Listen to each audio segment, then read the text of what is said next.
Mamma, maak asseblief jou oë oop, skree die dogtertjie, gekniel in die koue bos, terwyl sy probeer om haar ma wakker te maak wat nie asemhaal nie.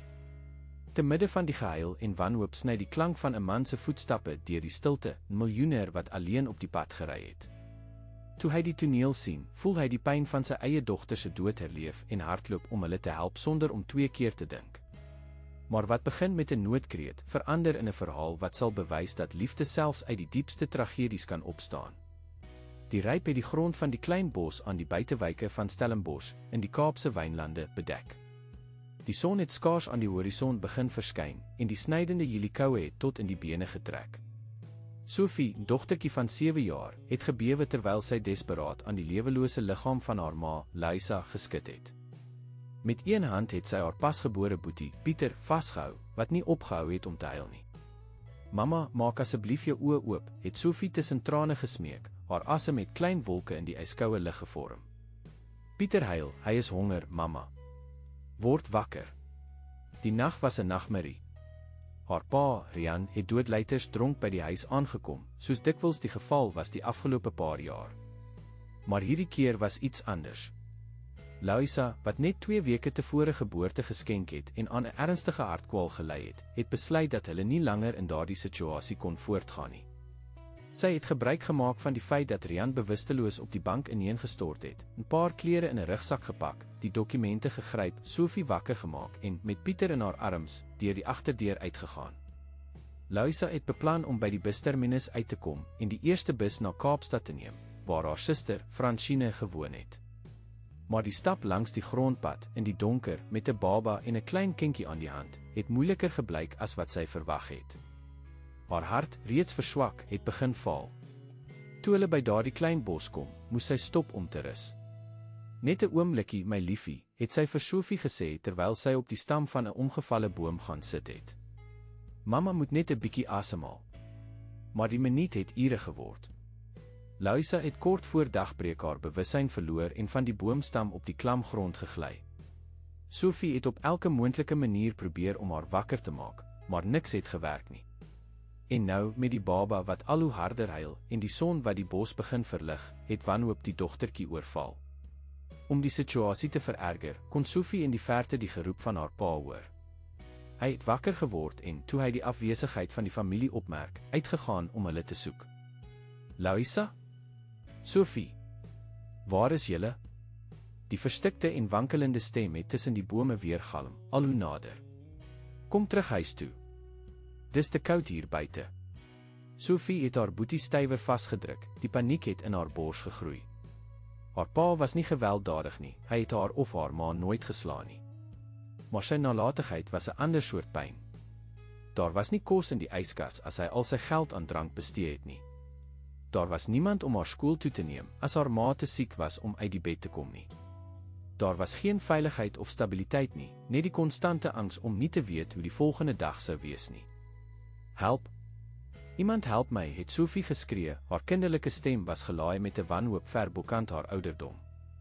Dit was op hierdie oomblik dat die noodlot ingegryp het in die vorm van Gustaf Marais, een van die rykste mans in Suid-Afrika, eienaar van een van die grootste farmaseutiese maatskappye in die land. Op 45-jarige ouderdom was Gustaf bekend vir sy sakevernuf, sowel as sy filantropiese werk, veral op die gebied van hartnavorsing, 'n belangstelling wat ontstaan het uit die persoonlike tragedie om sy enigste dogter, Carla, aan 'n aangebore hartkwal te verloor toe sy slegs 9 jaar oud was. Gustaf het die nag in sy fabriek in Stellenbosch deurgebring, waar hy persoonlik toesig gehou het oor 'n nuwe hartmedikasie wat in die kliniese toetsfase sou ingaan. Hy het met sy Tesla langs die grondpad gery wat deur die bos gesny het, op pad na sy huis, toe hy Sophie se desperate kreet gehoor het. Sonder aarseling het Gustaf die motor op die sypaadjie gestop en in die rigting van die geluid gehardloop. Die onreëlmatige terrein van die bos het sy hardloop bemoeilik, maar die dringendheid van die oproep het hom aangedryf om voort te gaan.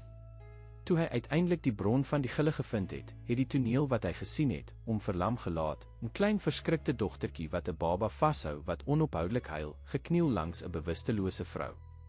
Asseblief, my ma word nie wakker nie, het Sophie geskree toe sy die goedgeklede vreemdeling sien wat tussen die bome verskyn het. Haar hart is siek. Help haar. Gustaf het versigtig nader gekom, om nie die kind verder te skrik nie. kalmeer, kleintjie. My naam is Gustaf. Ek is 'n dokter, het hy gelieg om die situasie te vereenvoudig. Ek kan jou ma help. Sophie het geaarsel, jare van onstabiliteit het haar geleer om vreemdelinge te wantrou. Maar wanhoop het die oorhand gekry. Haar hart is swak, het Sophie vinnig verduidelik. Sy het onlangs geboorte geskenk. En ons het van my pa gevlug omdat hy baie drink en ons nie behoorlik versorg nie. Gustaf het langs Luisa gekniel en haar lewenstekens nagegaan. Haar pols was swak en onreëlmatig, haar asemhaling vlak. Sy het onmiddellike mediese aandag nodig gehad. Hy het sy baadjie uitgetrek en die jong ma bedek. Sophie. Luisa? Waar is julle? Rian se stem het nou nader geklink, wat Sophie van vrees laat inkrimp het. Dis my pa, het sy gefluister. Hy gaan kwaad wees. Gustaf het in die rigting van die stem gekyk en toe na die twee kinders. Besluit moes vinnig geneem word. Sophie, is dit nie? Luister, jou ma moet dadelik hospitaal toe. Ek kan julle neem. Vertrou jy my? Die dogtertjie het na die man voor haar gekyk, sy vriendelike oë, sy dier, maar eenvoudige klere, die kalme manier waarop hy gepraat het, selfs in daardie noodsituasie. Toe kyk sy na haar bewustelose ma en na die baba in haar arms. Uiteindelik kyk sy in die rigting van haar pa se al hoe nader gille. Ek vertrou jou, het Sophie uiteindelik gesê, moeilike besluit vir 'n 7-jarige, maar miskien die belangrikste wat sy in haar kort lewe geneem het. Sonder om meer tyd te mors, het Gustaf Luisa in sy arms opgetel. Hy was verbaas oor hoe lig sy was, amper te broos. Sophie het hom noukeurig gevolg, nog steeds met die klein Pieter. My motor is net daar, het Gustaf gesê. Ons gaan jou ma help kry. Toe hulle by die Tesla kom, het Gustaf Luisa versigtig op die agtersitplek geplaas. Sophie het langs haar ma gesit, nog steeds met haar boetie. Weet jy hoe om jou veiligheidsgordel vas te maak, Sophie, het Gustaf gevra, bekommerd oor die kinders se veiligheid tydens die rit. Ja, ek weet, het sy geantwoord, wat 'n onafhanklikheid getoon het wat deur die omstandighede van haar lewe afgedwing is. Gustaf het die engine aangeskakel en langs die grondpad gejaag, in die rigting van sy huis. Hy het besluit om nie direk hospitaal toe te gaan nie. Sy huis het 'n volledige mediese vleuel gehad, toegerus met hoë tegnologie en 'n private span wat Luisa vinniger kon help. Tydens die rit het hy elke paar sekondes in die terspieël gekyk. Sophie het haar oë stip op haar ma gehou en aanmoedigende woorde gemompel. Die baba het 'n bietjie bedaar en het nou net af en toe gesnik. Alles sal regkom, Sophie, het Gustaf gesê en probeer om haar gerus te stel. My huis is nie ver hiervandaan nie. Ek het dokters wat jou ma kan versorg. Is meneer ryk, het Sophie gevra met die direkte nuuskierigheid tipies van kinders. Gustaf het effens geglimlag. Ek het genoeg om julle te help. Dit is nou wat saak maak. Terwyl hy gery het, kon Gustaf nie help om die ooreenkomste tussen Sophie en sy oorlede dogter, Carla, op te merk nie. Nie in fisiese voorkoms nie, Carla was blond met blou oë, terwyl Sophie krulbruin hare en heuningkleurige oë gehad het. Die ooreenkoms was in iets dieper, dieselfde moed in die aangesig van teëspoed, dieselfde vroeë volwassenheid wat deur noue kontak met lyding gesmee is. Die pad het deur die berge geslinger en bied 'n blik op die ligte van die stad wat begin wakker word het. Gustaf het sy selfoon geneem en met behulp van die motor se handvrye stelsel 'n oproep gemaak. Der Carla. Dis Gustaf. Ek het jou en die span nodig om binne 15 minute gereed te wees. Ek bring 'n pasiënt in 'n kritieke toestand, moontlike hartversaking, onlangse nageboorte. Ja, ek sal haar direk na die mediese vleuel neem. Ons het ook 2 kinders, een van ongeveer 7 jaar en 'n pasgebore baba wat geëvalueer moet word. Dankie. Sophie het alles met oplettende oë dopgehou. Het meneer se huis 'n hospitaal? Iets soos dit, het Gustaf geantwoord. Toe my dogter siek was, het ek 'n deel van my huis in 'n klein kliniek omskep. Nou gebruik ek dit om ander mense te help. Was meneer se dogter ook hartswak, het Sophie gevra. Gustaf het 'n knop in sy keel gevoel. Selfs na 6 jaar was die pyn van verlies nog vars. Sy was, ja. Maar sy is 'n paar jaar gelede oorlede. Sophie het geknik met 'n begrip ver bokant haar ouderdom. Ek is jammer. Die motor het uiteindelik by 'n groot ysterhek aangekom. Gustav het 'n knoppie op die motor se paneel gedruk en die hek het begin oopgaan, wat 'n lang laan onthul het wat deur bome omring is en gelei het na 'n imposante herehuis in 'n moderne koloniale styl, wat klassieke argitektuur met groot glasvensters gekombineer het. Sodra die motor by die hoofingang gestop het, het 'n mediese span haastig uit die huis gekom, gelei deur 'n middeljarige vrou met 'n bekwame en vasbeslote uitdrukking. Carla, 'n bekende kardioloog wat 'n belowende loopbaan in 'n groot hospitaal opgegee het om uitsluitlik by Gustav se hartnavorsingsstigting te werk.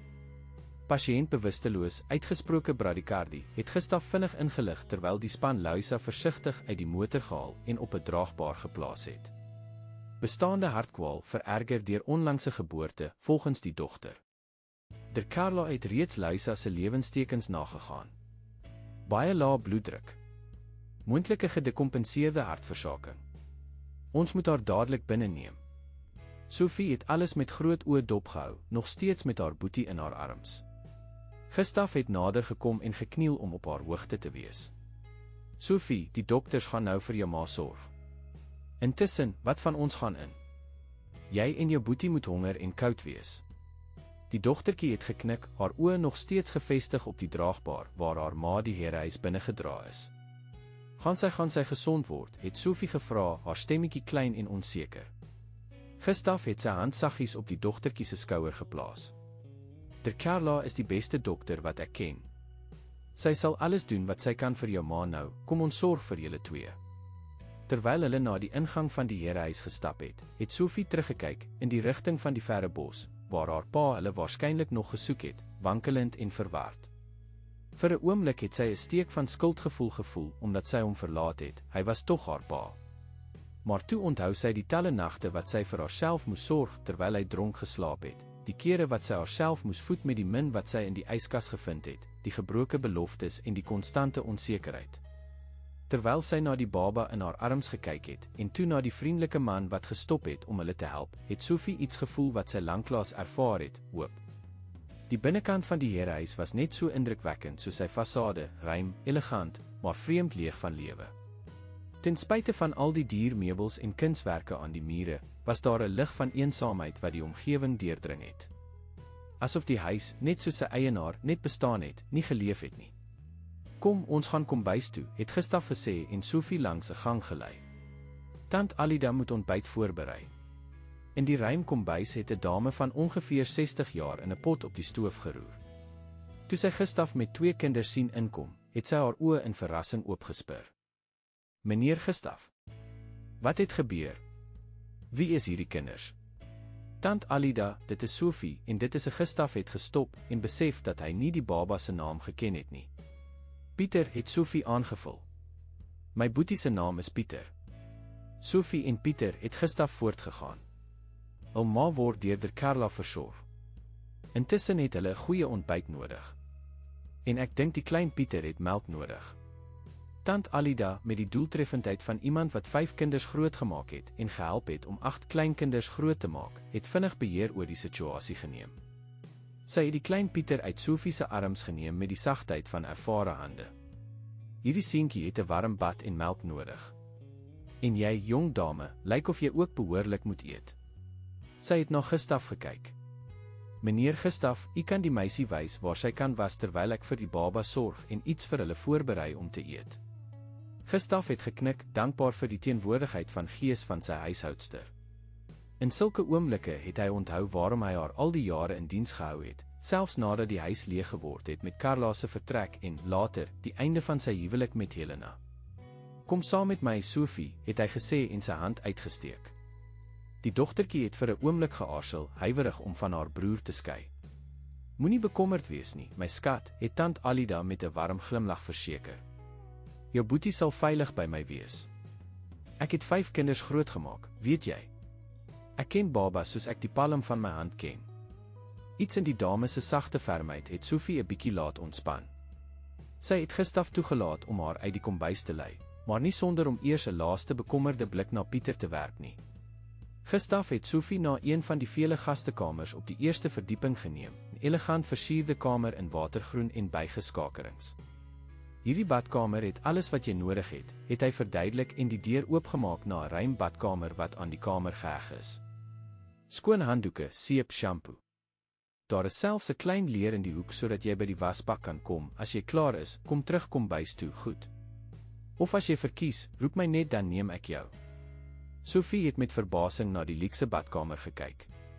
Is dit alles net vir my? Gustav het geglimlag. Net vir jou. Neem so lank as wat jy nodig het. Terwyl Sophie haar gewas het, het Gustav van die geleentheid gebruik gemaak om te kyk hoe Luisa se behandeling vorder. Hy het vinnig na die oostelike vleuel van die herehuis gegaan, waar hy die mediese toerusting vir Carla geïnstalleer het. Wat begin het as 'n klein siekekamer om aan sy dogter se spesifieke behoeftes te voldoen, het oor die jare ontwikkel in 'n volledig toegeruste kardiologiese minietjie. Nalatenskap van die stryd wat hy gevoer het om haar lewe te red toe hy die hoofkamer binnegaan, het hy deur Carla en haar span intensief aan die werk gevind. Monitors het Luisa se lewenstekens vertoon, terwyl die dokter 'n nuut uitgevoerde elektrokardiogram ontleed het. Hoe gaan dit met haar, het Gustav gevra, terwyl hy 'n afstand gehou het wat nie die werk van die professionele persone sou belemmer nie. Kritieke toestand, het deur Carla geantwoord sonder om haar oë van die eksamens af te haal. Ernstige peripartum kardiomyopatie, gekompliseer deur waarskynlike gebrek aan voldoende voorgeboortelike sorg. Die onlangse geboorte het addisionele druk op 'n reeds gekompromiteerde hart geplaas. Ons is besig om haar te stabiliseer sodat ons meer gedetailleerde toetse kan uitvoer. Gaan sy oorleef? Die vraag het meer direk uitgekom as wat Gustav bedoel het, maar hy moes weet.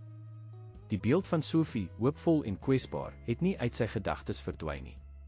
Die dokter het uiteindelik na hom gekyk, haar gesig het die erns van die situasie getoon. Dit is te vroeg om 'n definitiewe prognose te gee, maar ek gaan nie vir jou lieg nie, Gustav. Die prentjie is uiters ernstig. Die skade aan die myokardium lyk omvangryk en moontlik onomkeerbaar. Ons doen alles wat ons kan, maar sy hoef nie die sin te voltooi nie. Gustav het daardie toon goed geken. Dit was dieselfde wat hy gehoor het van die dokters wat Carla behandel het. Ek verstaan, het hy gesê en 'n gewig op sy bors gevoel. Hou my op hoogte van enige verandering. Haar dogter sal wil weet hoe dit met haar ma gaan. Terug in die kombuis het Gustav 'n toneel gevind wat hy jare laas in sy huis gesien het, lewe. Tant Alida het Pieter nou skoon en omgekleed, in 'n klein geïmproviseerde wieggie geplaas wat gemaak is van 'n broodmandjie uitgevoer met sagte handdoeke. Die baba het rustig geslaap nadat hy baba-formule gevoer is wat die huishoudster, altyd prakties, in voorraad gehou het vir wanneer die kleinkinders kuier. Sophie, wat self na die kombuis teruggekeer het aan tafel gesit en 'n bord roereiers, tuisgebakte brood en 'n ruim bak vrugte verslind. Met skoon klere, hoewel verskeie kere groter as haar grootte, tant Alida se improvisasies met oud hemde wat in die huis geberg is, klam hare en gewaste gesig, het sy 'n ander kind gelyk. Daar was nog steeds kommer in haar oë, maar honger het op die oomblik die oorhand gekry. Is dit lekker, het Gustav gevra en saam met haar aan tafel gaan sit. Baie, het Sophie geantwoord en 'n groot stuk brood ingesluk. In my huis is daar nie sulke kos nie. Die kinderlike opregtheid was tegelyk roerend en ontstellend. Gustav het 'n betekenisvolle blik met tant Alida uitgeruil, wat hartseer geknik het terwyl sy 'n koppie sterk koffie voor hom neergesit het. Sophie, het Gustav versigtig begin, die dokter sorg nou vir jou ma, hulle is die bestes, en hulle doen alles wat hulle kan. Maar sy is baie siek. Sophie het opgehou eet, die vurk in die lug. Gaan sy gesond word? Gustav het geaarsel. Hy het onthou hoe hy gehaat het toe die dokters vir hom gelieg het oor Carla se kanse en vals hoop gegee het. Hy het besluit om eerlik, maar vriendelik te wees. Ek weet nie, Sophie. Haar hart is baie swak. Maar ek beloof dat ons alles moontlik doen om haar te help.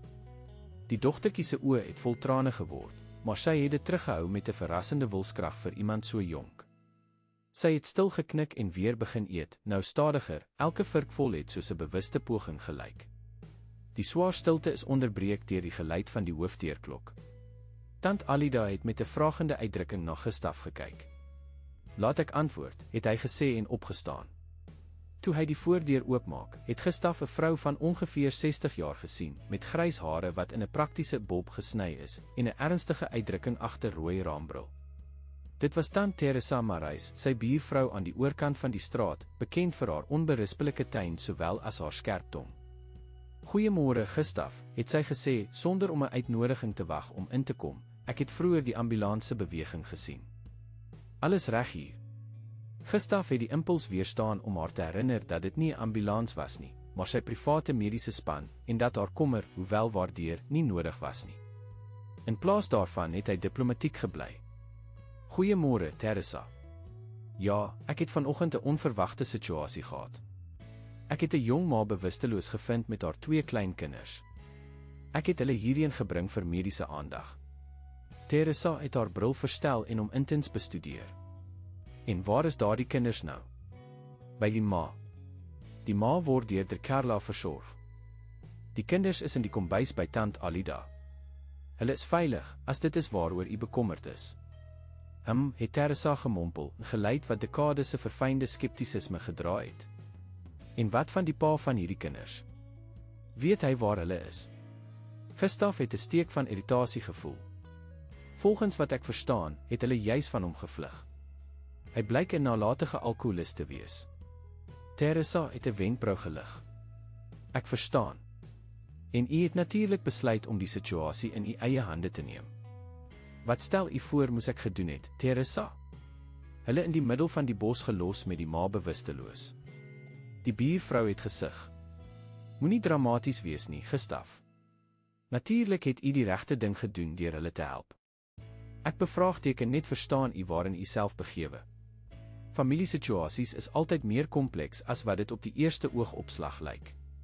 En die wet bevoordeel gewoonlik biologiese ouers, u weet dit.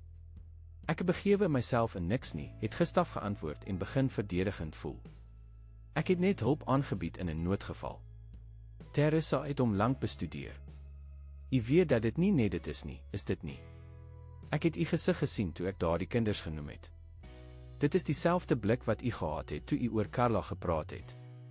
Die naam van sy dogter in Teresa se mond het Gustav laat styf word. Dit het niks met Carla te doen nie. Dit het alles met haar te doen, het Teresa saggies geantwoord. Haar toon het verander na iets byna vriendelik. En daar is niks verkeerd daarmee nie, Gustav. Net wees versigtig. Ek wil u nie weer sien seer kry nie. Voordat hy kon antwoord, het 'n klein figuur agter hom verskyn. Sophie, nuuskierig oor die stemme, het kom kyk wie by die deur was.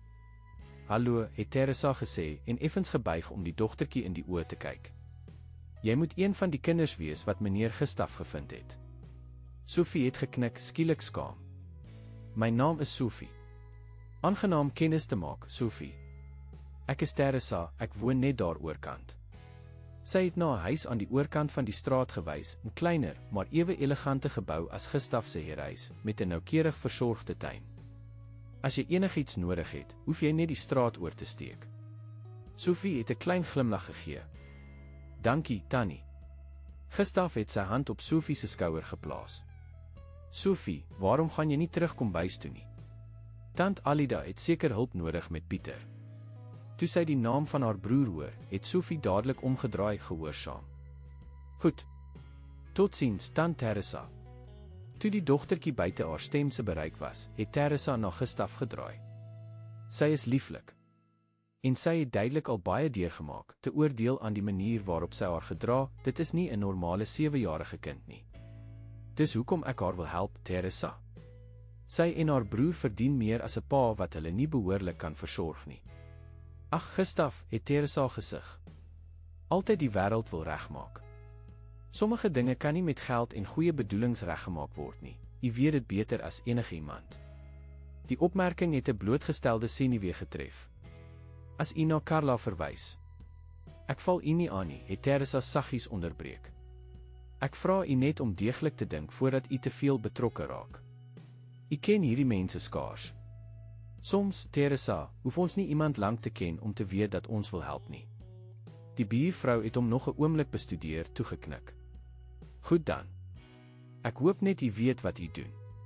Sy het omgedraai om te vertrek, maar gestop en teruggekyk. As hy enigiets nodig het, enigiets regtig, is ek net daar.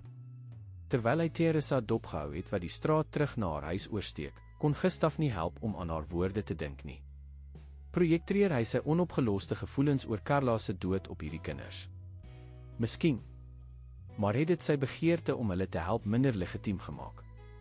Terug in die kombuis het hy Sophie gevind wat tant Alida gehelp het om die skottelgoed af te droog. Die baba het nog steeds rustig in die geïmproviseerde mandjie geslaap. Wie was dit? Het tant Alida gevra terwyl sy die borde wat Sophie afgedroog het, wegpak. Tant Teresa Marais. Sy het kom kyk na die beweging, het Gustaf geantwoord en aanhalingstekens in die lug gemaak. Daardie een mis niks nie, het tant Alida opgemerk en haar kop geskud. As daar 'n blaar op 'n ongewone tyd in die buurt val, weet sy. Sophie het van die een na die ander gekyk, verward deur die volwasse gesprek. Is my ma al wakker? Gustaf het aan tafel gaan sit en vir Sophie aangedui om dieselfde te doen. Nog nie, my skat. Die dokter sorg nog vir haar. Maar ek is seker sy sou baie bly wees om te weet dat jy so dapper is en help om vir Pieter te sorg. Die dogtertjie het effens geglimlag, trots op die kompliment. Ek sorg altyd vir Pieter. Mamma het gesê ek is die verantwoordelikste suster in die wêreld. En sy is reg, het Gustaf ingestem. Jy is baie verantwoordelik. Maar nou is jy veilig hier, en daar is volwassenes om te help. Jy hoef nie alles alleen te doen nie. Sophie het op haar lip gebyt en hierdie nuwe inligting oorweeg. Die idee om nie soveel gewig alleen te hoef dra nie, het vir haar amper vreemd gelyk. En my pa, het sy uiteindelik gevra. Hy moet ons soek. Gustaf het 'n blik met tant Alida uitgeruil, onseker hoe om te antwoord. Dit was die huishoudster wat die inisiatief geneem het. Moenie nou daaroor bekommerd wees nie, my skat, het sy gesê en langs Sophie gaan sit. Die belangrikste is dat jou ma die behandeling kry wat sy nodig het, en dat jy en jou boetie veilig en goed gevoed is. Die res sal ons later oplos. Sophie het hierdie antwoord aanvaar ten minste vereers. Haar oë het begin swaar word, die moegheid van 'n slapelose nag, gekombineer met emosionele stres en 'n vol maag, het uiteindelik sy tol geëis. Ek dink iemand het 'n middagslaapie nodig, het tant Alida opgemerk. Kom, ek sal jou en die kleintjie neem om 'n bietjie te rus. Gustaf het gekyk terwyl sy huishoudster die slaperige Sophie uit die kombuis gelei het, terwyl sy die mandjie met Pieter versigtig gedraai het. Alleen het hy homself 'n oomblik van refleksie toegelaat. In 'n paar uur was sy eensame roetine heeltemal getransformeer. Sy huis, gewoonlik stil soos 'n mausoleum, het nou weergaan met kinderstemme. Die mediese vleuel, meer uit gewoonte as uit nood na Carla se dood, het nou die doel gedien waarvoor dit geskep is. Dit was asof die noodlot 'n manier gevind het om die leë ruimtes in sy lewe te vul, ruimtes wat hy nie eers besef het bestaan het tot daardie oomblik nie. Maar die buurvrou Teresa was reg, hy het dit geweet. Die situasie was kompleks. Die kinders se pa, ongeag sy foute, het nog steeds wetlike regte gehad. Luisa se toestand was kritiek, en selfs met al Gustaf se geld en invloed, kon sommige probleme eenvoudig nie opgelos word nie. Tog, terwyl hy sy koffie, nou koud gedrink het, het Gustaf iets gevoel wat hy lanklaas ervaar het, doel. Hierdie kinders het hulp nodig gehad, en hy was in 'n posisie om dit aan te bied. Wat die res betref, die wetlike besonderhede, die emosionele komplikasies, die langtermyngevolge, sou hy dit hanteer wanneer die tyd aanbreek. Vir nou was sy prioriteit om te verseker dat Luisa die beste moontlike behandeling ontvang en dat Sophie en Pieter veilig voel. En niemand, nie eens die biologiese pa of die bemoeisieke buurvrou nie, sou hom daarvan weerhou om dit te doen nie. Die geluid van die interkom het sy gedagtes onderbreek. Hy het opgestaan om te antwoord. Meneer Marais, het die stem van die hekwag gekom. Daar is 'n man hier wat sê hy is die pa van die kinders wat u vroeër gebring het. Hy lyk ontsteld, meneer. Gustaf het vir 'n oomblik sy oë gesluit. Die werklikheid het reeds aan sy deur geklop vroeër as wat hy verwag het. Hou hom by die hek, het hy opdrag gegee. Ek is op pad soontoe. Terwyl hy na die ingang van die eiendom gestap het, het Gustaf homself voorberei vir die konfrontasie wat sou volg. Hy het nie presies geweet wat om van hierdie man te verwag nie, Rian, volgens wat Sophie genoem het, maar hy was seker van een ding, hy sou daardie kinders nie teruggee aan 'n omgewing van nalatigheid nie sonder 'n stryd nie. Toe hy by die hek aankom, het hy deur die traliese man van ongeveer 35 jaar gesien, met deurmekaar hare, gekrekelde klere en rooi oë, gedeeltelik van 'n babelas, gedeeltelik van huil. Hy het die tralies van die hek styf vasgehou, asof hy dit met die blote intensiteit van sy wanhoop kon oopmaak. Waar is my familie, het Rian geskree sodra hy Gustaf sien naderkom. Wat het jy met hulle gedoen? Ek wil my vrou en my kinders nou sien. Gustaf het die hekwag beduie om weg te beweeg, en het na die hek gestap, terwyl hy 'n veilige afstand gehandhaaf het. Meneer Rian, kalmeer. Die vrou ontvang mediese behandeling. Sy het vanoggend 'n ernstige hartaanval gehad. Die kinders is veilig en goed versorg. Wie is jy om jou in my familie te meng, het Rian geëis. Sy stem was verstik van emosie en moontlik nog van die effekte van alkohol. Jy het nie die reg om hulle te vat nie. Ek is hul pa. Gustav het die man voor hom bestudeer. Rian se gesig was geteken deur alkohol en jare se harde werk. Dit was duidelik dat die lewe nie vriendelik met hom was nie. Sy oë, hoewel troebel van die babelas, het 'n opregte wanhoop getoon. Hy het nie 'n gewelddadige man gelyk nie, net diep verlore. Meneer Rian, het Gustav begin, terwyl hy sy toon kalm en ferm gehou het. Ek verstaan u kommer. Ek is Gustav Marais. Ek het u familie vanoggend in die bos naby die pad gevind. U vrou was bewusteloos en u kinders het dringende hulp nodig gehad. En wie het jou die reg gegee om hulle te vat? Jy moes 'n ambulans gebel het. Rian se stem het gebewe, woede en vrees het gemeng. Dit is presies wat ek gedoen het Gustav geantwoord, en weggelaat dat die ambulans in kwessie sy private mediese span was. U vrou ontvang die beste moontlike sorg. Haar toestand is ernstig, meneer Rian. Baie ernstig. Iets in die erns van Gustav se toon het blykbaar deur Rian se emosionele misgetrek. Hy het sy greep op die tralies effens verslap. Ek wil haar sien. En ek wil my kinders terug hê. Gustav het geaarsel. Aan die een kant het Rian wetlik die volle reg gehad om sy familie te sien. Aan die ander kant het hy die vrees in Sophie se oë onthou toe sy haar pa genoem het, die pasgebore baba wat stabiliteit nodig gehad het, die ma wat vir haar lewe geveg het. Meneer Rian, u vrou is in 'n kritieke toestand en kan op die oomblik geen besoekers ontvang nie. Wat die kinders betref, hulle het uiteindelik gerus na 'n traumatiese nag. Ek stel voor dat ons weer praat wanneer u kalmer is. Rian het gefrustreerd teen die tralies geslaan. Jy kan nie my familie van my weghou nie. Ek sal die polisie bel. Doen gerus, het Gustav geantwoord, terwyl hy sy kalmte behou het. Ek is seker die polisie sal baie belangstel om te weet waarom u vrou en kinders in die middel van die nag, in die diep winter, van u gevlug het. Dit was 'n berekende bluf. Gustav was nie seker hoe die polisie sou reageer nie, maar hy het gewet dat Rian, met sy geskiedenis van alkoholisme, die betrokkenheid van die owerhede sou verkies om te vermy. Die man het teruggedeins, sy gesig was verwronge in 'n mengsel van woede en skaamte. Jy weet niks van my of my familie nie. Ek het probleme, ja, maar ek is lief vir my kinders. Ek het hulle nooit seer gemaak nie. Om nie fisies seer te maak nie, is nie dieselfde as om behoorlik te versorg nie, het Gustav geantwoord, sy toon het versag. Kyk, ek oordeel u nie, meneer Rian. Maar op die oomblik het u vrou intensiewe mediese sorg nodig, en u kinders het stabiliteit nodig. Waarom gebruik ons nie hierdie tyd om die beste oplossing vir almal te vind nie? Rian het sy hand deur sy deurmekaar hare gehaal en skielik uitgeput gelyk. Wat stel jy dan voor? Gaan huis toe. Neem 'n bad, rus, eet iets. Kom môreoggend terug. Teen daardie tyd sal ek meer konkrete nuus oor Lisa se toestand hê, en die kinders sal meer uitgerus wees. Hoe weet ek dat jy nie met hulle sal verdwyn nie?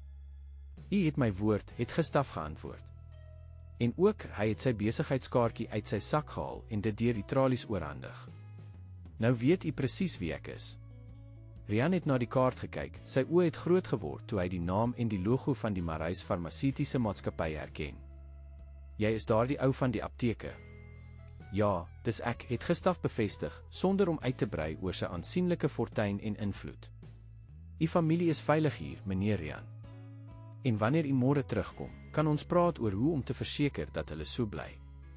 Rian het Gustav lank aangestaar, asof hy sy ware bedoelings probeer vasstel het. Uiteindelik het hy styf geknik en die kaart in die sak van sy verslete Jans geberre. Ek sal môre vroeg terug wees. En as jy oor enigiets lieg. Ek lieg nie, het Gustav verseker. Tot môre, meneer Rian. Terwyl hy die man dopgehou het wat wankelend oor die sypaadjie wegstap, het Gustav 'n sug geslaak. Hy het tyd gekoop, maar hy het geweet dat die situasie nog lank nie opgelos was nie. Hy sou hulp nodig hê, professionele hulp. Terug in die herehuis het Gustav direk na sy kantoor gegaan. Hy het die telefoon opgetel en 'n nommer geskakel wat hy selde gebruik het, maar altyd byderhand gehou het vir noodgevalle. Der van Zyl prokureurs, goeiemiddag, het 'n sekretarisse geantwoord. Dis Gustav Marais. Ek moet dringend met der Beatrice praat. Daar was 'n kort pouse en toe, meneer Marais, natuurlik. Ek sal dadelik oorskakel. Oomblikke later het die ferm en professionele stem van Beatrice van Zyl op die lyn geklink. Gustav, wat 'n verrassing. Wat kan ek vir jou doen? Beatrice, ek het jou leiding nodig in 'n delikate situasie. Hy het voortgegaan om kortliks die gebeure van die oggend te verduidelik, die ontmoeting met Luisa en die kinders, die kritieke mediese toestand, die verskyning van Rian. Laat ek verstaan, het Beatrice na 'n paar minute onderbreek. Jy het 2 kinders in jou huis wie se biologiese pa, wat volle wetlike toesig het, reeds gekom het om hulle op te eis, en jy het hom weggestuur. As jy dit so stel, klink dit asof ek 'n misdaad gepleeg het Gustav geantwoord en verdedigend gevoel. Tegnies, het jy dalk, het sy geantwoord, haar toon professioneel, maar nie beskuldigend nie. Gustav, ek weet jou bedoelings is goed, maar wetlik is jou posisie broos. Jy kan nie bloot iemand anders se kinders in jou huis aanhou nie, ongeag die omstandighede.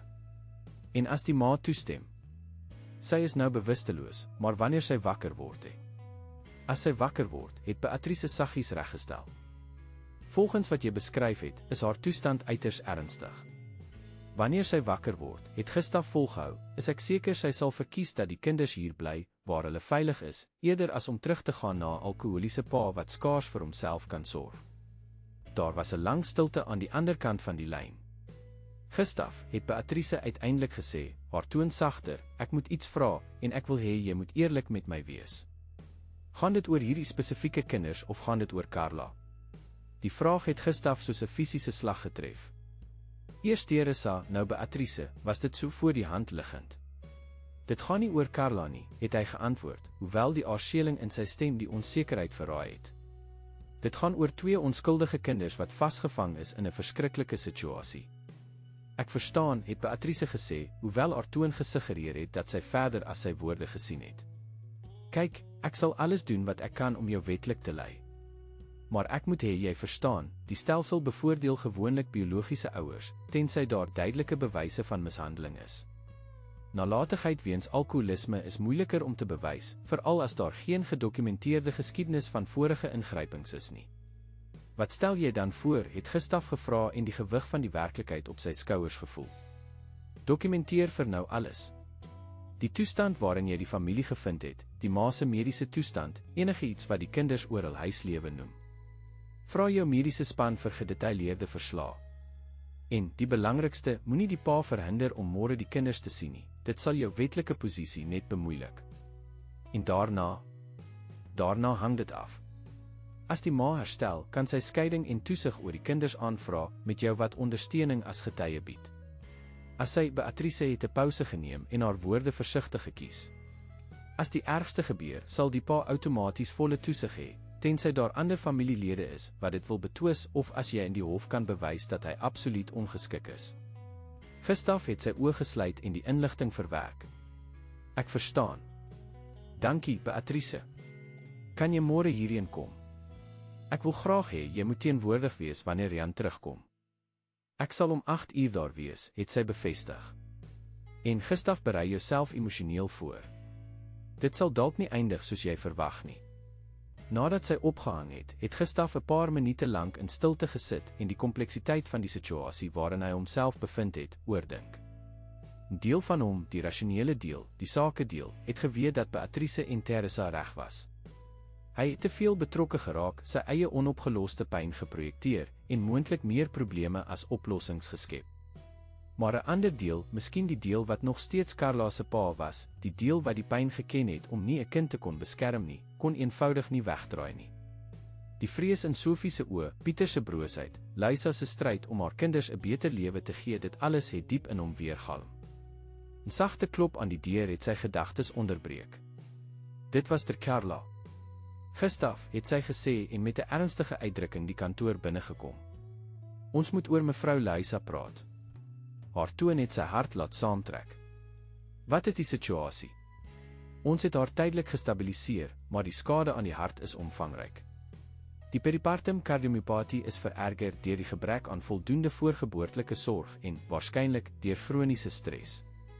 Die hart funksioneer op minder as 25% van normale kapasiteit. Wat is die behandelingsopsies? Die dokter het gesig. Op kort termyn medikasie om die hartkontraksie te versterk en diuretika om vloeistofophoping te verminder. Maar op lang termyn sy sal 'n oorplanting nodig hê, Gustaf. Die woord het soos 'n vonnis in die lug gehang. Hartoorplanting, dieselfde prosedure wat Carla afgewag het toe haar klein hartjie uiteindelik opgegee het. Wat is die prognose? Onmoontlik om presies te sê. Weke, miskien maande, as ons haar voldoende gestabiliseer kan hou. Met 'n oorplanting wel, jy ken die statistieke en die waglyste. Gustaf het stadig geknik. Is sy bewus? Weet sy van die skenker? Sy kom in en uit. In haar helder oomblikke vra sy na haar kinders. Kan ek haar sien? Natuurlik. Maar berei jouself voor, sy is baie broos. Terwyl hy die dokter deur die gang na die hospitaalvleuel gevolg het, het Gustaf probeer om sy gedagtes te orden. Die situasie was nog ernstiger as wat hy aanvanklik gedink het. As Luisa nie sou oorleef nie, en die kanse het al hoe kleiner gelyk, sou die toekoms van die kinders geheel en al in Rian se hande wees, tensy Gustaf wetlik kon ingryp. Die intensiewe sorgeenheid wat in sy huis geïnstalleer is, was verbasend soortgelyk aan die van enige tophospitaal, monitors, lewensondersteunende toerusting, die konstante piep van die toestelle wat lewenstekens meet. Die enigste verskil was dat daar hier slegs een pasiënt was. Luisa was aan verskeie toestelle gekoppel, 'n suurstofmasker het 'n deel van haar bleek gesig bedek. Sy het verskriklik jonk en broos gelyk teen die wit lakens, nie veel ouer as 'n tiener nie, hoewel Gustaf geskat het sy moes ongeveer 25 jaar oud wees.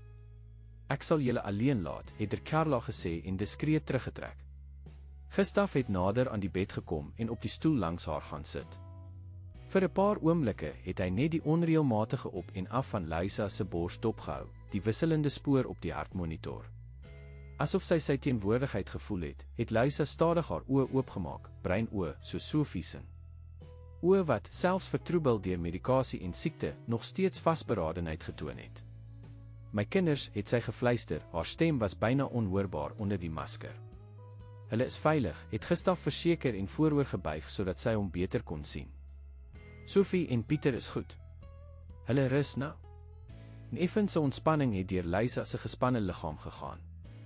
Wie is jy? My naam is Gustaf Marais. Ek het julle vanoggend in die bos gevind. Sy het vir 'n oomblik haar oë gesluit, asof sy gefragmenteerde herinneringe probeer orden het. Ek het flou geword. Ja. Jy het 'n ernstige hartkwaal, vererger deur die onlangse geboorte. Luisa het minimaal geknik, blykbaar het sy reeds van haar diagnose geweet, al het sy miskien nie die volle omvang daarvan verstaan nie. Rian, het hy gekom. Gustaf het geaarsel, onseker hoe om voort te gaan. Uiteindelik het hy vir die waarheid gekies.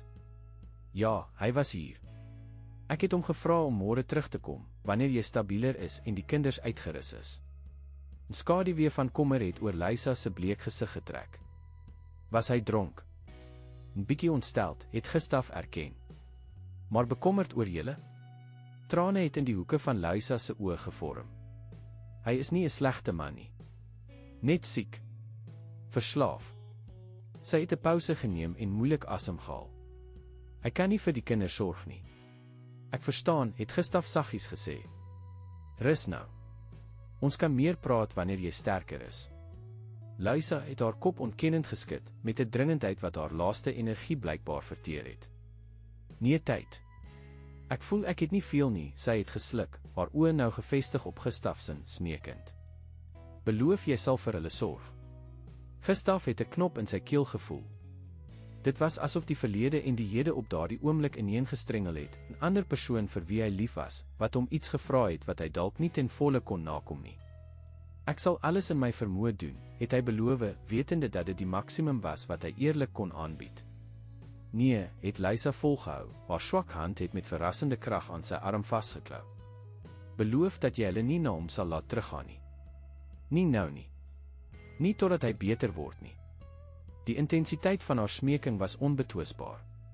Dit was nie net 'n bekommerde ma nie, dit was 'n vrou wat die beperkings geken het van die man wat sy gekies het, wat geweet het dat, ten spyte van enige liefde wat mag bestaan, hy nie in staat was om haar kinders alleen groot te maak nie. Ek beloof, het Gustaf uiteindelik gesê en haar hand met syne bedek. Ek beloof dat ek alles menslik moontlik sal doen om te verseker dat Sophie en Pieter veilig en goed versorg is. Die verligting op Lisa se gesig was onmiddellik en diep. Sy het teen die kussings ontspan, asof 'n enorme gewig van haar skouers afgehaal is. Dankie, het sy gefluister. Dankie, haar oë het begin toemaak, die moegheid het uiteindelik gewen. Rus nou, het Gustav saggies gesê. Ek sal naby wees. Terwyl hy Lisa dopgehou het wat aan die slaap raak, het Gustav die gewig gevoel van die belofte wat hy pas gemaak het. Dit was nie 'n ligte belofte nie, en ook nie wetlik maklik om na te kom nie. Maar toe hy die vrede op die jong ma se gesig sien, het hy geweet dat hy geen ander keuse gehad het as om te probeer nie. Terwyl hy stil uit die kamer gestap het, het hy Carla in die gang gewag. Hoe gaan dit met haar, het die dokter gevra. Bewus genoeg om bekommerd te wees oor haar kinders, het Gustav geantwoord. Sy het my laat beloof dat ek vir hulle sal sorg. Die dokter het geknik, begripvol. Dit is nie ongewoon nie. Pasiënte in 'n kritieke toestand is dikwels meer bekommerd oor hul geliefdes as oor hul eie situasie. Sy lyk berus by haar toestand. Sy weet waarskynlik instinktief dat sy baie siek is. Pasiënte voel dit gewoonlik, selfs sonder om al die mediese besonderhede te verstaan. Gustav het sy hand oor sy gesig gehaal, skielik uitgeput. Doen alles wat jy kan vir haar, Carla. Koste is nie 'n probleem nie. As daar enige spesialis, enige eksperimentele behandeling, enige iets is. Jy weet ek sal, het sy verseker. Maar Gustav, berei jouself voor vir alle moontlikhede. Hy het somber geknik en pynlik soortgelyke gesprekke tydens Carla se siekte onthou.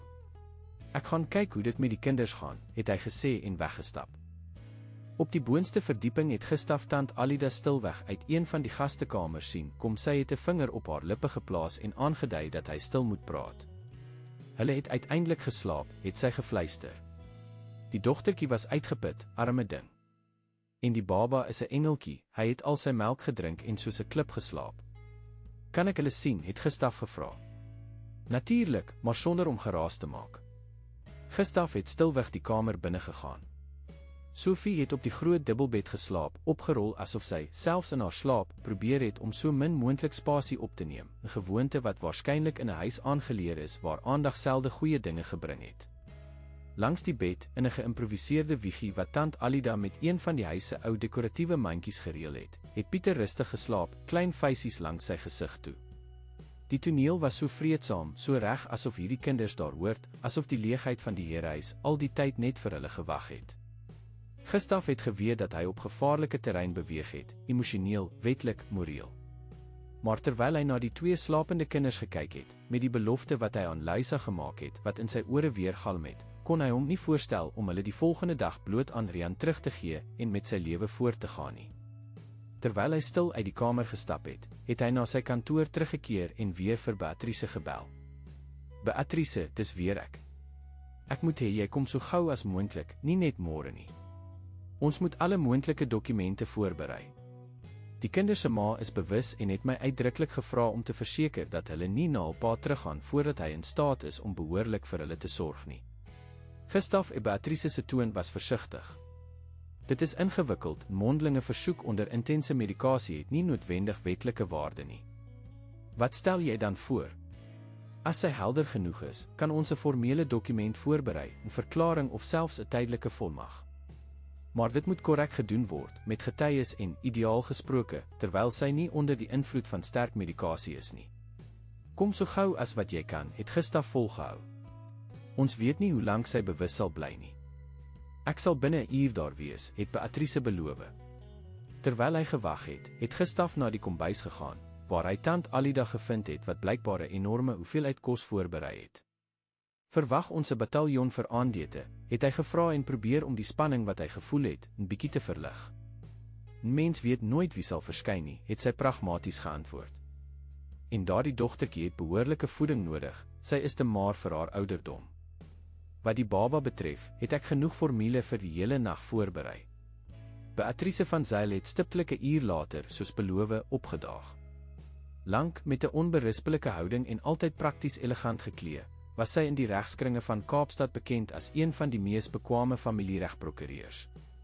Haar spesialiteit was komplekse toesigsake en sy het selde verloor. Gustav het haar by die ingang van die herehuis ontvang. Dankie dat u so vinnig gekom het. Die situasie blyk dringendheid te vereis, het sy geantwoord en hom na binne gevolg. Hoe gaan dit met die kinders se ma? Stabiel vir nou. Ter Carla kon haar kortliks kontak.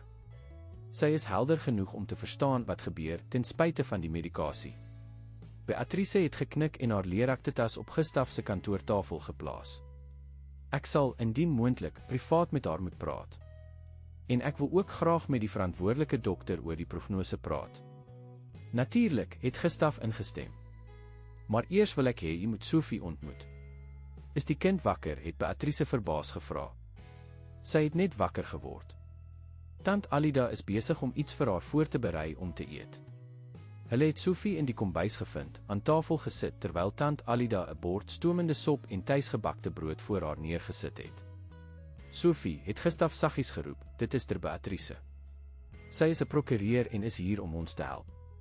Die dogtertjie het met die instinktiewe versigtigheid van 'n kind wat geleer het om volwassenes vinnig te evalueer, na die nuweling gekyk. Hallo, het sy skaam gesê.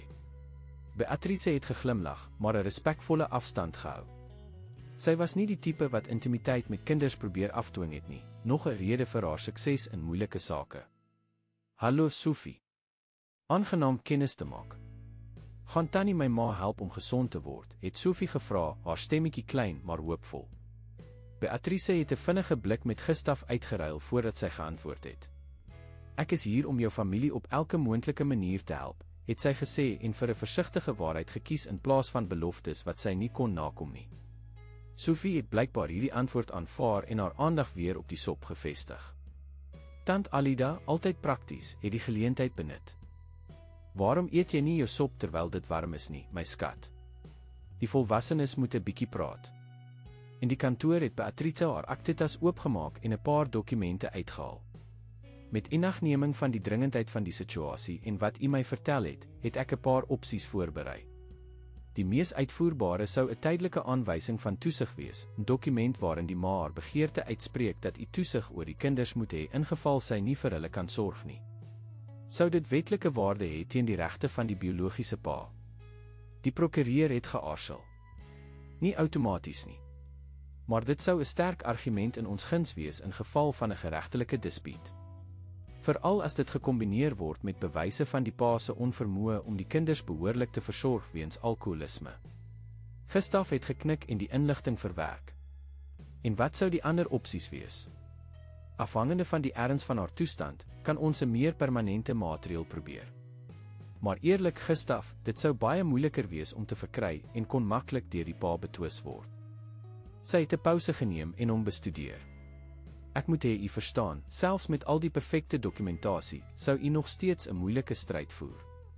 Die regstelsel bevoordeel gewoonlik biologiese ouers, tensy daar onweerlegbare bewyse van mishandeling is. Wat sou u as onweerlegbare bewyse definieer? Polisieverslae, gedokumenteerde ingrypings van maatskaplike dienste, mediese rekords wat nalatigheid of mishandeling aandui, konsekwente getuienisse van verskeie betroubare bronne, het Beatrice gelys. Sonder dit is alkoholisme op sigself, veral sonder formele diagnose of geskiedenis van behandelings, dalk nie genoeg om ouerlike regte heeltemal te ontken nie. Gustaf het gesig en sy hand deur sy hare gehaal. Dit lyk asof ons in 'n brose posisie is.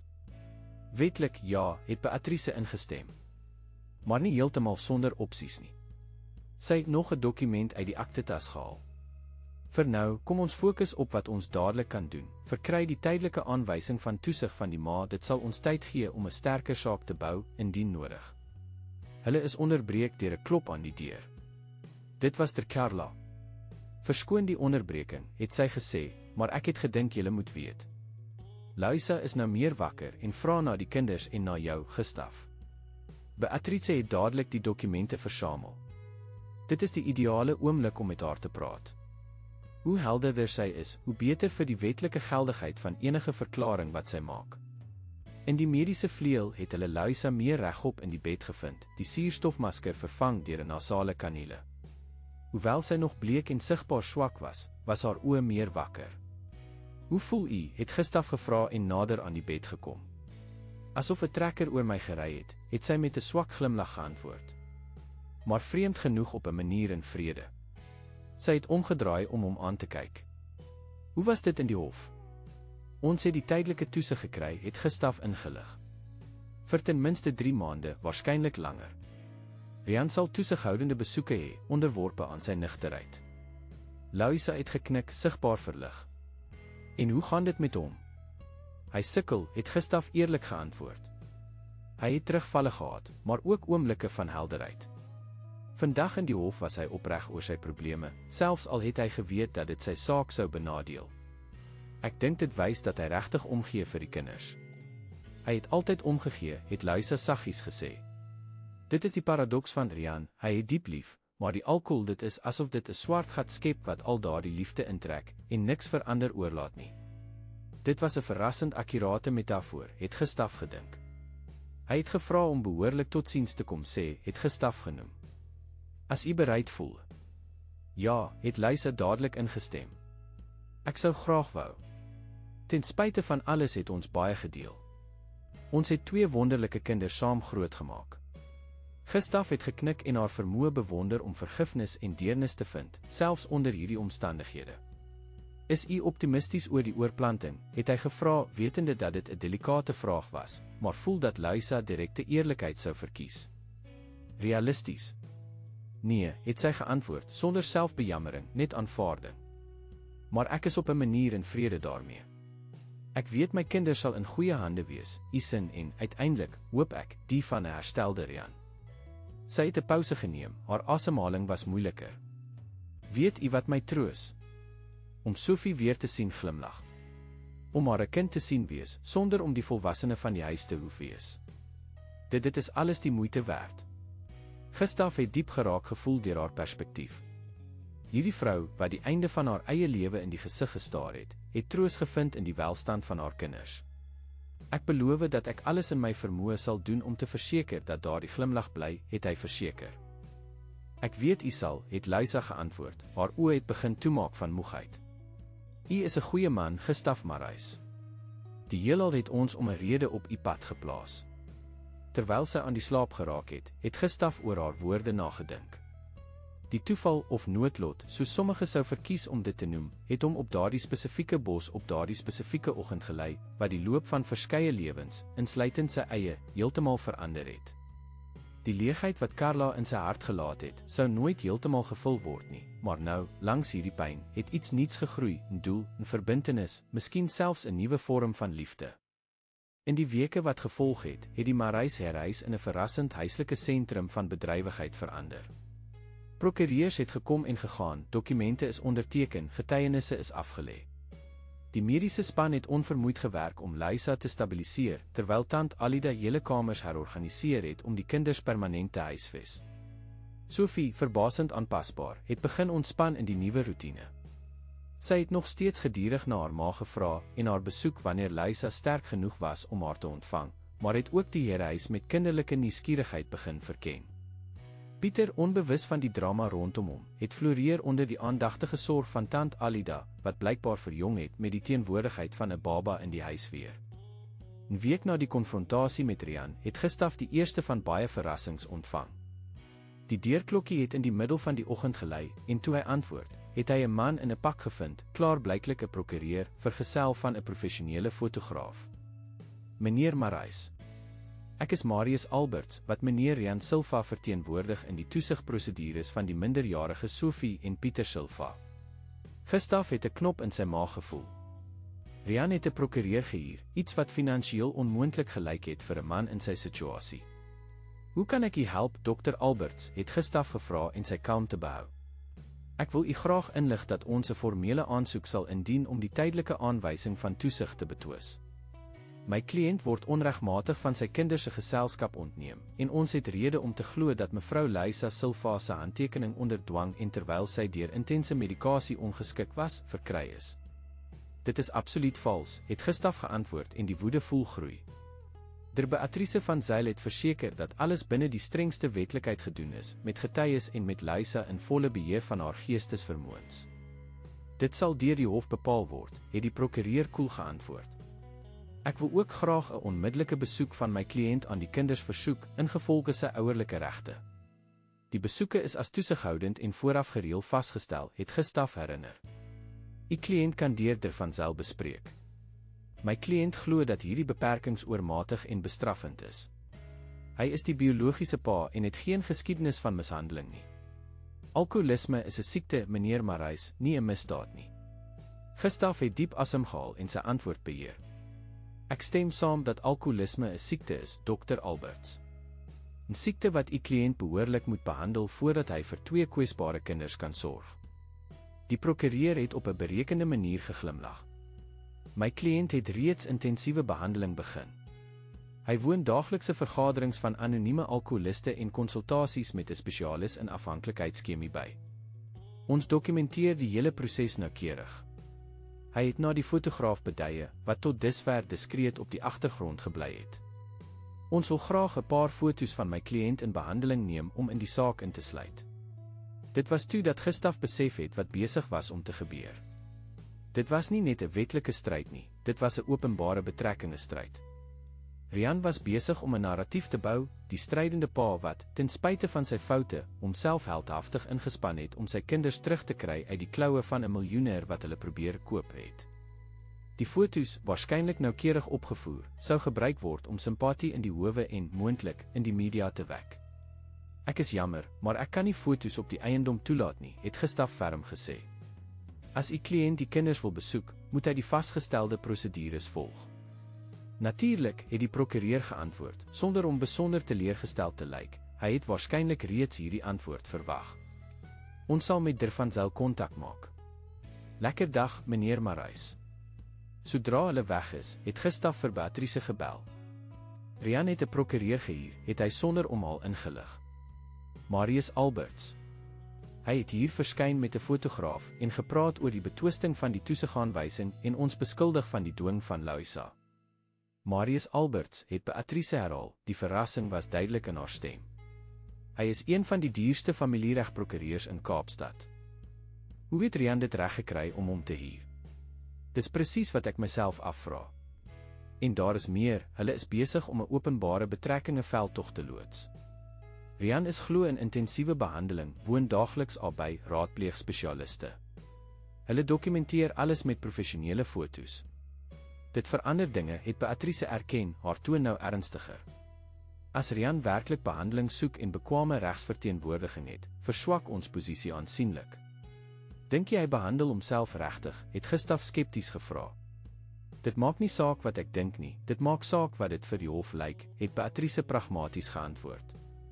En as hulle 'n Rian wat blykbaar toegewyd is aan herstel professioneel dokumenteer, sal dit 'n sterk indruk skep. Ons moet voorberei. In die weke wat gevolg het, die stryd op verskeie fronte verskerp. Terwyl Louisa vir haar lewe geveg het, wisselend tussen beter dae en alarmerende krisisse, het die toesigstryd oor die kinders onverwagte openbare kontoure begin aanneem. Rian se prokureur was vaardig en ervare.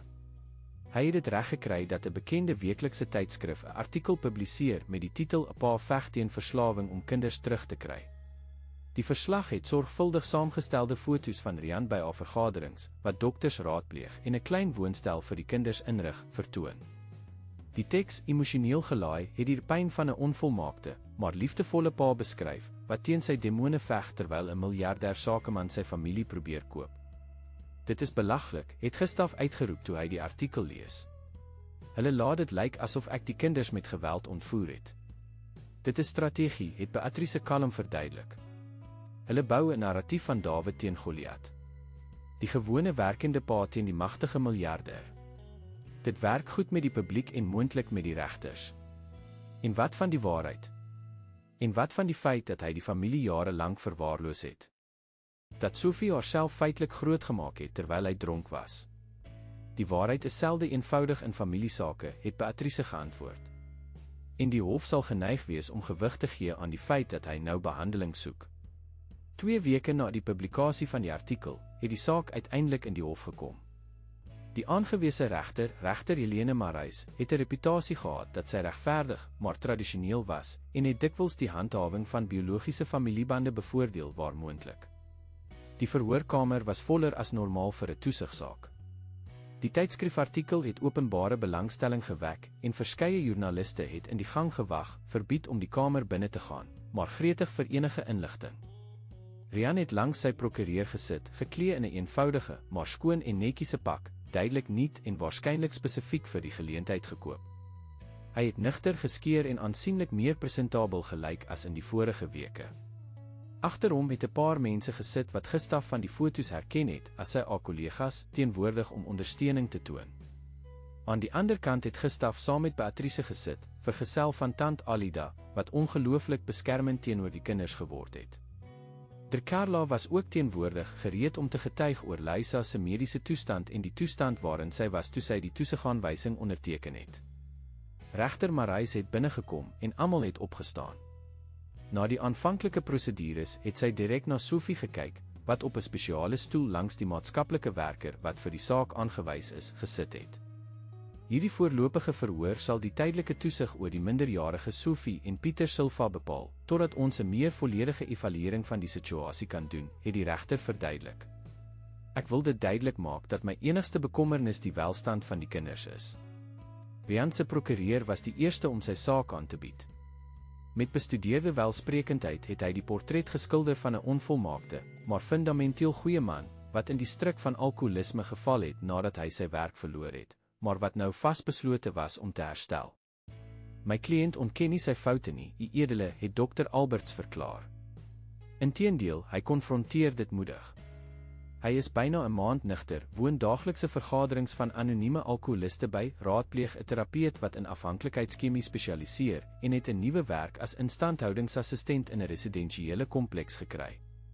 Hy het dokumente aangebied wat al hierdie beweringe bewys het. Boonop het die prokureur voortgegaan, het my kliënt 'n beskeie maar geskikte woonstel verkry met 2 slaapkamers in 'n veilige buurt naby 'n goeie openbare skool waar Sophie kan studeer. Hy is bereid om 'n teenwoordige en verantwoordelike pa te wees. Die regter het geknik, blykbaar beïndruk met Rian se pogings. En wat van die toesighaanwysing wat deur die kinders se ma onderteken is? U Edele, ons het ernstige kommer oor die omstandighede van daardie handtekening. Mevrou Silva was, en is nog steeds, onder sterk medikasie in 'n kritieke gesondheidstoestand. Ons glo dat sy onbehoorlik beïnvloed is deur meneer Marais, wat, met alle respek, 'n volkome vreemdeling vir hierdie familie is, sonder enige vorige biologiese of wetlike band met die kinders. Toe dit Beatrice se beurt was, het sy 'n meer tegniese en feitelike benadering gevolg. U Edele, die feite is duidelik. Mevrou Lisa Silva, in volle besit van haar geestesvermoëns, het uitdruklik haar begeerte uitgespreek dat meneer Marais die tydelike toesig oor haar kinders sou aanvaar. Dit is getuig deur Carla Rodriguez, 'n gerespekteerde kardioloog, en deur 'n geregistreerde verpleegster, albei vandag teenwoordig om te bevestig dat mevrou Silva helder was en die implikasies van haar besluit ten volle verstaan het. Beatrice het voortgegaan en die omstandighede waarin Gustaf die familie gevind het, uiteengesit, die ma bewusteloos, die kinders onbeskermd in die koue, die alarmerende toestand van die familie se huis toe die owerhede dit later geïnspekteer het.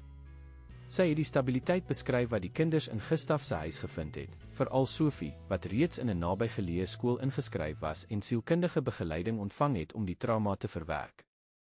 Wat meneer Silva betref, het Beatrice afgesluit, hoewel ons sy onlangse pogings om sy alkoholisme te behandel, loof is. 'n Maand van nigterheid skaars genoeg om te verseker dat hy die stabiele omgewing kan bied wat hierdie kwesbare kinders benodig.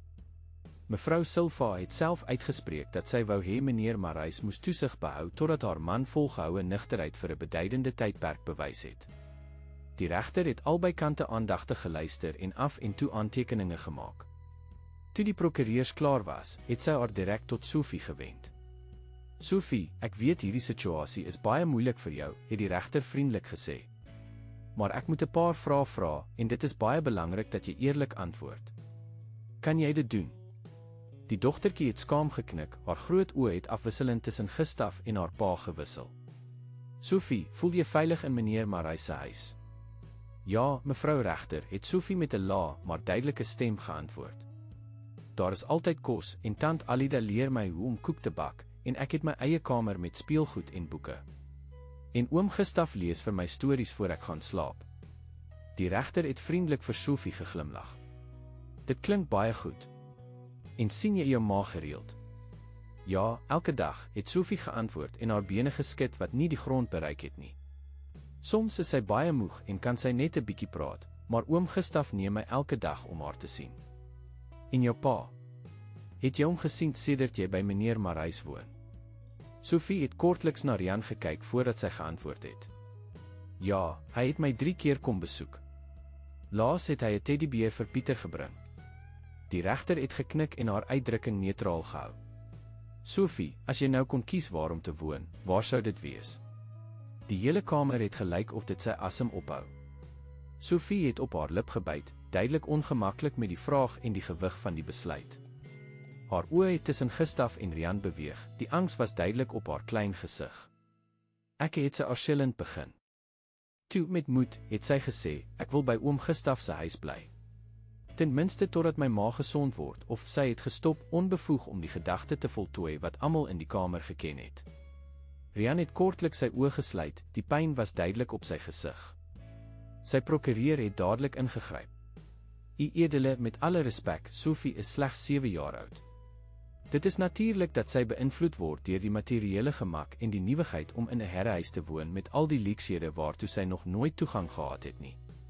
Dit beteken nie dat die beste plek vir haar weg van haar biologiese pa is nie. Die regter het haar hand opgesteek en hom stil gemaak. Ek verstaan u punt, Dr. Alberts. Sophie, net nog een vraag, sou jy veilig voel om nou weer by jou pa te woon? Sophie het direk na Rian gekyk, en iets het tussen pa en dogter oorgegaan, en stil kommunikasie gelaai met gedeelde geskiedenis van beide goeie en slegte tye. Ek is lief vir my pa, het Sophie versigtig gesê. Maar ek is bang dat hy weer daardie ding sal drink wat hom laat vergeet om vir ons te sorg. En nou is Pieter ook hier, en hy is so klein. Die rou eerlikheid van die antwoord het Rian blykbaar dieper getref as enige wetlike argument. Hy het in die stoel ineengekrimp, sy gesig verwronge in 'n mengsel van skaamte, berou en verdedigende woede. Dink jy ek weet nie dat ek gefaal het nie, het hy gevra, sy stem was verstik. Dink jy ek haat myself nie elke dag daarvoor nie? Maar hulle is my kinders, Louisa. My kinders. En dit is omdat ek hulle lief het dat ek dit doen, het sy geantwoord. Die hartmonitor het nog steeds versnelde hartklop getoon. Ek neem hulle nie vir altyd van jou weg nie, Rian. Ek gee hulle die stabiliteit wat hulle nou nodig het, terwyl jy jouself behandel. Wanneer jy werklik nugter is, wanneer jy hulle 'n veilige huis kan bied, kan jy hulle terugkry. Rian het sy hand oor sy gesig gehaal en probeer om alles te verwerk. En wat van my ma? Of jou suster? Waarom hierdie ryk vreemdeling in plaas van ons familie? Jou ma is 78 jaar oud en kan skaars vir haarself sorg, het Louisa herinner. En my suster woon in 'n piepklein woonstel in Kaapstad, met 3 eie kinders en 'n werklose man. Dink jy regtig hulle kon vir Sophie en Pieter gee wat hulle nou nodig het? Die logika was onweerlegbaar, maar Rian was nog nie gereed om dit te aanvaar nie. Ek vertrou nie hierdie ou nie, het hy gemompel. Wat is sy belangstelling tog? Ryk mans gaan nie rond en neem willekeurige kinders aan sonder 'n rede nie. Louisa het gesig, die moegheid was duidelik in elke lyn van haar gesig. Ek het dit in sy oë gesien, Rian. Hy het 'n dogter verloor. Ek dink hy sien in Sophie en Pieter 'n kans om ek weet nie, daardie verlies op een of ander manier te verlos. Dit is dalk nie die gesondste motief nie, maar wat saak maak, is dat hy die middele het om vir hulle te sorg, om hulle te gee wat ons nooit kon nie. En wat van my? Rian se stem was byna kinderlik in sy kwesbaarheid. Jy neem alles van my weg, Louisa. Nee, het sy saggies reggestel. Ek gee jou 'n kans. 'n Kans om te genees, om die man en pa te word wat ek weet jy kan wees. Doen dit vir hulle, Rian. As jy werklik vir hulle lief is, doen dit. Voordat hy kon antwoord, is Louisa oorval deur 'n hoesbui, gevolg deur 'n uitdrukking van akute pyn. Die monitors het alarmisties begin piep. Ek moet vra dat u nou weggaan, het Carla ferm vir Rian gesê. Sy moet rus. Rian het opgestaan, duidelik ontstel deur Louisa se skielike verslegting. Kan ek my kinders sien voordat ek gaan? Die dokter het na Gustav en Beatrice gekyk, wat by die deur gestaan en kyk het. Dit was Gustav wat geantwoord het. U kan Sophie kortliks sien. Maar ek moet teenwoordig wees. Rian het styf geknik en Gustav uit die kamer gevolg terwyl Carla vir Louisa versorg het. In die gang het Beatrice na Rian gekom. Meneer Rian, ek verstaan dat dit 'n uiters moeilike situasie vir almal is. Maar ek wil graag beklemtoon dat u vrou se besluit geneem is met die enigste doel om die welstand van die kinders te verseker. Ek het nie 'n duur prokureur nodig om my te vertel wat my eie vrou wil hê nie, het hy bitter geantwoord. Waar is my dogter? Ek sal u na haar toeneem, het Gustaf gesê en hom na die sitkamer gelei waar Sophie met boublokke gespeel het wat tant Alida uit 'n vergete kas gehaal het. Toe sy haar pa sien, het Sophie gevries. Haar klein gesiggie, wat vir die eerste keer ontspanne was sedert Gustaf haar gevind het onmiddellik gespanne geraak. Dit was nie presies vrees nie, maar 'n instinktiewe versigtigheid wat geen 7-jarige kind so goed moes ken nie. "Hallo prinses," het Rian gesê en gekniel om op haar hoogte te wees. "Is jy okay?" Sophie het stil geknik en 'n vinnige blik na Gustaf gewerp, asof sy veiligheid gesoek het. "Jou ma is siek, maar die dokter sorg vir haar," het Rian voortgegaan en probeer om opgewek te klink. "Ons gaan almal binnekort huis toe, goed." Sophie het op haar lip gebyt, sigbaar ongemaklik. "Mamma het gesê ons gaan 'n rukkie hier bly," het sy uiteindelik gesê. Sy het gesê jy moet eers gesond word. Die kind se woorde en onskuldige herhaling van die gesprek met haar ma het Rian soos 'n klap getref. Vir 'n oomblik het Gustaf 'n ontploffing gevrees, maar in plaas daarvan het die man gelyk of hy ingekrimp het. "Jou ma is reg, Sophie," het hy gesê, sy stem was verstik. "Pappa is nou nie baie goed nie. Maar ek sal beter word, ek beloof. En dan kan ons weer saam wees, as 'n familie. Gaan jy ophou om daardie ding te drink wat jou op die bank laat slaap en vergeet om kos te maak?" het Sophie met die brutale openhartigheid van kinders gevra. Rian het gesluk, sigbaar geskok deur die vraag. "Ja, dogtertjie. Ek sal ophou. Ek sweer." Sophie het haar pa vir 'n oomblik bestudeer met die voortydige wysheid van 'n kind wat reeds geleer het om volwassenes se beloftes te betwyfel.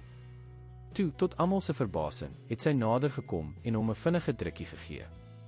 "Word gou gesond, pappa," het sy eenvoudig gesê. Rian het haar teruggedruk, trane het vrylik oor sy gesig gestroom. "Ek sal, prinses. Ek sal." Na 'n oomblik het hy opgestaan en sy gesig met sy hemp se mou afgevee. Hy het na Gustaf gedraai, nuwe vasberadenheid in sy oë. "Dit is nie verby nie," het hy gesê, sag genoeg sodat Sophie dit nie sou hoor nie. "Ek sal myself behandel, ja. Maar ek sal nie my kinders opgee nie." "Ek het nooit gesê jy moet nie," het Gustaf kalm geantwoord. "Soos Lysa verduidelik het, is dit tydelik. Totdat jy in staat is om behoorlik vir hulle te sorg." Rian het Gustaf lank bestudeer, asof hy sy ware bedoelings probeer ontsyfer het. "Jy ken my nie," het hy uiteindelik gesê. "Jy weet nie waartoe ek in staat is nie. Vir die kinders se onthaalwe hoop ek dat jy tot veel in staat is," het Gustaf geantwoord. "Insluitend om te erken wat die beste vir hulle is op hierdie oomblik." Sonder meer woorde het Rian 'n laaste blik op Sophie gewerp, wat weer met die blokke gespeel het, en weggegaan. In die voorportaal het Beatrice hom voorgekeer. "Meneer Rian, ek wil graag 'n paar wetlike punte uitklaar voordat u weggaan." "Hou u wetlike punte," het hy skerp geantwoord. "Dit is nie verby nie. Presies daarom moet ons praat," het Beatrice volgehou. "Die dokument wat u vrou onderteken het, wys meneer Marais aan as tydelike voog van die kinders. Dit elimineer nie u regte as pa nie. U sal geregtig wees op gereelde, aanvanklik toesighoudende besoeke en na mate u vordering in u behandeling vir alkoholisme toon, kan hierdie besoeke meer gereeld en minder toesighoudend word." Die eksplisiete vermelding van alkoholisme het Rian laat styf word, maar hy het die term nie betwis nie. "Wat moet ek doen?" het hy uiteindelik gevra. "Om hulle terug te kry. Eerstens, soek formele behandeling vir alkoholisme," het Beatrice geantwoord. "Ondersteuningsgroepe soos anonieme alkoholiste is gratis en wyd beskikbaar. Tweedens, behuising en finansiële stabiliteit, 'n veilige en geskikte huis vir kinders en 'n betroubare bron van inkomste. Laastens, bewys dat u nugterheid vir 'n beduidende tydperk kan handhaaf." Rian het styf geknik. "Hoe lank?" "Dit sal afhang van die regter se evaluering en maatskaplike dienste as die saak voor die hof kom," het Beatrice verduidelik. "Maar oor die algemeen word 'n minimum van 6 maande tot 'n jaar van bewese nugterheid verwag." "Jaar?" Rian het opreg geskok gelyk. Maar Lysa het dalk nie soveel tyd nie. En nadat hy het gestop onbevoeg om die gedagte te voltooi.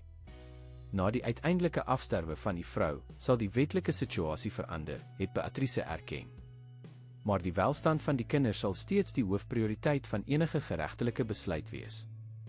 Rian het haar lank aangestaar, mengsel van teenstrydige emosies het oor sy gesig getrek. Uiteindelik het hy eenvoudig gesê, ons sal sien. En hy het vertrek. Toe die voordeur agter hom toegaan, het Beatrice na Gustaf gedraai. Hy gaan veg, het sy eenvoudig gesê. Ek weet, het Gustaf geantwoord. Dink jy hy het 'n kans? Wetlik? Ja, beslis. Hy is die biologiese pa en volgens wat ons gesien het, is hy nie mishandelend nie, net nalatig weens alkoholisme. As hy werklik behandeling soek en nugterheid kan handhaaf, sal enige regter ernstig oorweeg om toesig aan hom terug te gee. En as hy nie beter word nie, dan verbeter ons kanse aansienlik, het Beatrice geantwoord. Maar Gustaf, ek moet hê jy verstaan iets, selfs in die beste scenario vir ons, selfs as ons permanente toesig kry, sal die band tussen hom en die kinders nooit heeltemal verbreek word nie. Hy sal altyd hul pa wees. Ek verstaan dit, het Gustaf verseker. Ek wil nie Rian uit 'n lewe uitvee nie. Ek wil net verseker dat hulle veilig en goed versorg is. Beatrice het skepties gelyk, maar het nie betwis nie. Ek sal die voorlopige dokumente voorberei om dit môre aan die hof voor te lê. Hoe gouer ons die tydelike toesig amptelik vestig, hoe beter. In die dae wat gevolg het, het Gustaf sy reis in 'n sentrum van frenetiese aktiwiteit verander. Prokureurs het gekom en gegaan, dokumente is onderteken, getuienisse is afgeneem. Die mediese span het onvermoeid gewerk om Lisa te stabiliseer, terwyl tant Alida hele kamers herorganiseer het om die kinders permanent te huisves. Sophie, verrassend aanpasbaar, het begin ontspan in die nuwe roetine. Sy het nog steeds voortdurend na haar ma gevra en haar besoek wanneer Lisa sterk genoeg was om haar te ontvang, maar het ook die herehuis met kinderlike nuuskierigheid begin verken. Pieter, onbewus van die drama rondom hom, het floreer onder die aandagtige sorg van tant Alida, wat blykbaar verjong het met die teenwoordigheid van 'n baba in die huis weer. 'n Week na die konfrontasie met Rian, het Gustaf die eerste van baie verrassings ontvang. Die deurklokkie het in die middel van die oggend gelei, en toe hy antwoord, het hy 'n man in 'n pak gevind, klaarblyklik 'n prokureur, vergesel van 'n professionele fotograaf. Meneer Marais. Ek is Marius Alberts, wat meneer Rian Silva verteenwoordig in die toesigprosedures van die minderjarige Sophie en Pieter Silva. Gustaf het 'n knop in sy maag gevoel.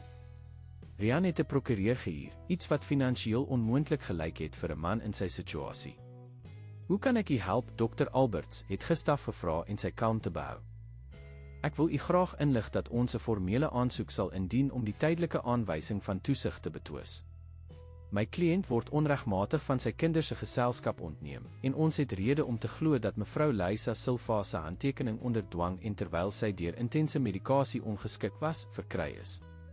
Dit is absoluut vals, het Gustaf geantwoord en die woede voel groei. Beatrice van Zyl het verseker dat alles binne die strengste wetlikheid gedoen is, met getuies en met Lisa in volle beheer van haar geestesvermoëns. Dit sal deur die hof bepaal word, het die prokureur koel geantwoord. Ek wil ook graag 'n onmiddellike besoek van my kliënt aan die kinders versoek, ingevolge sy ouerlike regte. Die besoeke is as toesighoudend en vooraf gereël vasgestel, het Gustaf herinner. U kliënt kan deur van Zyl bespreek. My kliënt glo dat hierdie beperkings oormatig en bestraffend is. Hy is die biologiese pa en het geen geskiedenis van mishandeling nie. Alkoholisme is 'n siekte, meneer Marais, nie 'n misdaad nie. Gustaf het diep asem gehaal en sy antwoord beheer. Ek stem saam dat alkoholisme 'n siekte is, Dr. Alberts. 'n Siekte wat u kliënt behoorlik moet behandel voordat hy vir 2 kwesbare kinders kan sorg. Die prokureur het op 'n berekende manier geglimlag. My kliënt het reeds intensiewe behandeling begin. Hy woon daaglikse vergaderings van anonieme alkoholiste en konsultasies met 'n spesialis in afhanklikheidskemie by. Ons dokumenteer die hele proses noukeurig.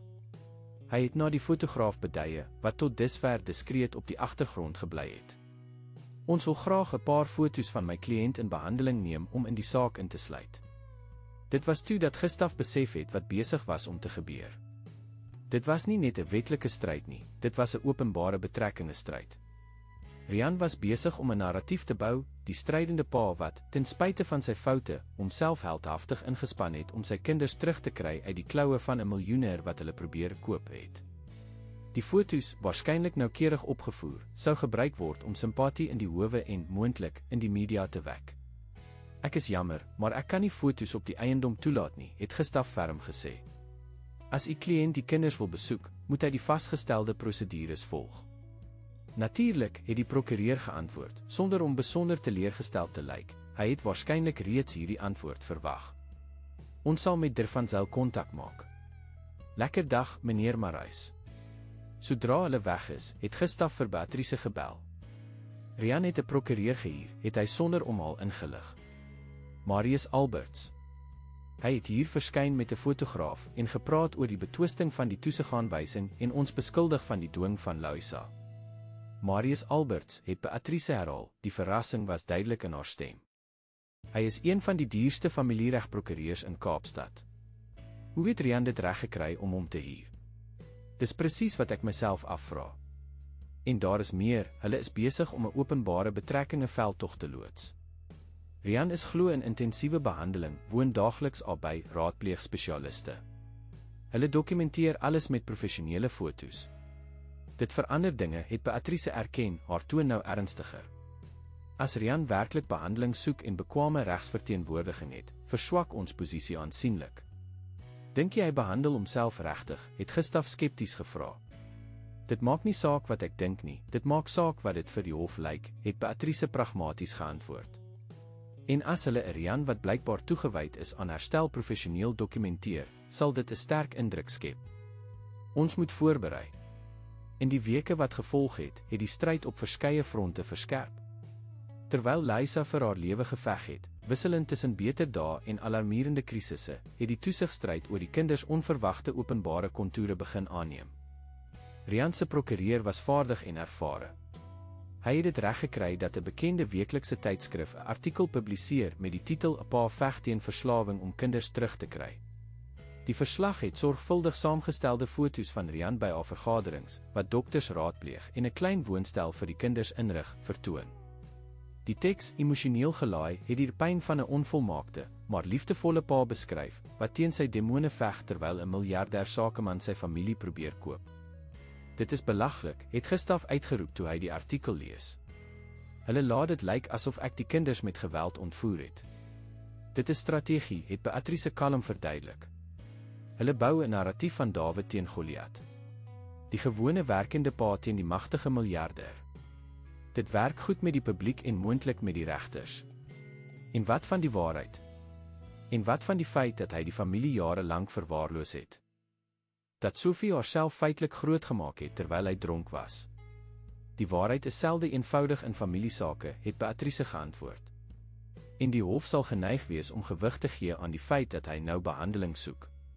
2 weke na die publikasie van die artikel, het die saak uiteindelik in die hof gekom.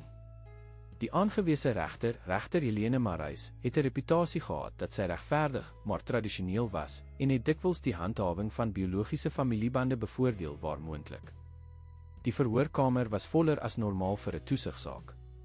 Die tydskrifartikel het openbare belangstelling gewek, en verskeie joernaliste het in die gang gewag, verbied om die kamer binne te gaan, maar gretig vir enige inligting.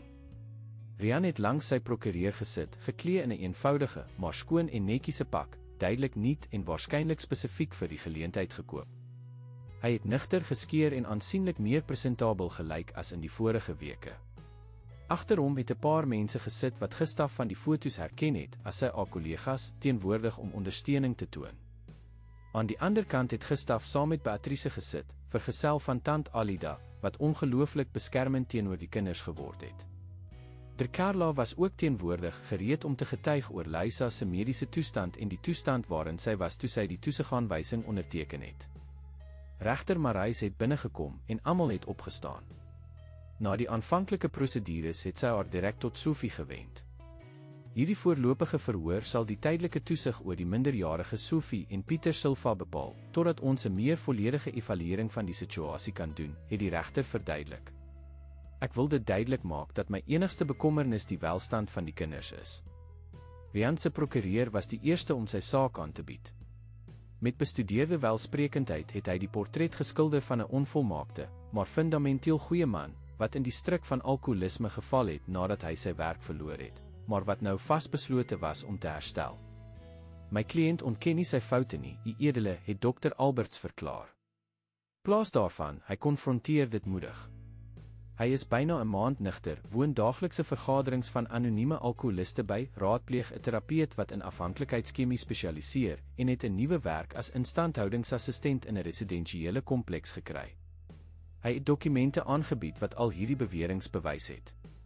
Boonop het die prokureur voortgegaan, het my kliënt 'n beskeie maar geskikte woonstel verkry met 2 slaapkamers in 'n veilige buurt naby 'n goeie openbare skool waar Sophie kan studeer. Hy is bereid om 'n teenwoordige en verantwoordelike pa te wees. Die regter het geknik, blykbaar beïndruk met Rian se pogings. En wat van die toesighaanwysing wat deur die kinders se ma onderteken is? U edele, ons het ernstige kommer oor die omstandighede van daardie handtekening. Mevrou Silva was, en is nog steeds, onder sterk medikasie in 'n kritieke gesondheidstoestand. Ons glo dat sy onbehoorlik beïnvloed is deur meneer Marais, wat, met alle respek, 'n volkome vreemdeling vir hierdie familie is, sonder enige vorige biologiese of wetlike band met die kinders. Toe dit Beatrice se beurt was, het sy 'n meer tegniese en feitelike benadering gevolg. U edele, die feite is duidelik. Mevrou Leisa Silva, in volle besit van haar geestesvermoëns, het uitdruklik haar begeerte uitgespreek dat meneer Marais die tydelike toesig oor haar kinders sou aanvaar. Dit is getuig deur Carla Rodriguez, 'n gerespekteerde kardioloog, en deur 'n geregistreerde verpleegster, albei vandag teenwoordig om te bevestig dat mevrou Silva helder was en die implikasies van haar besluit ten volle verstaan het.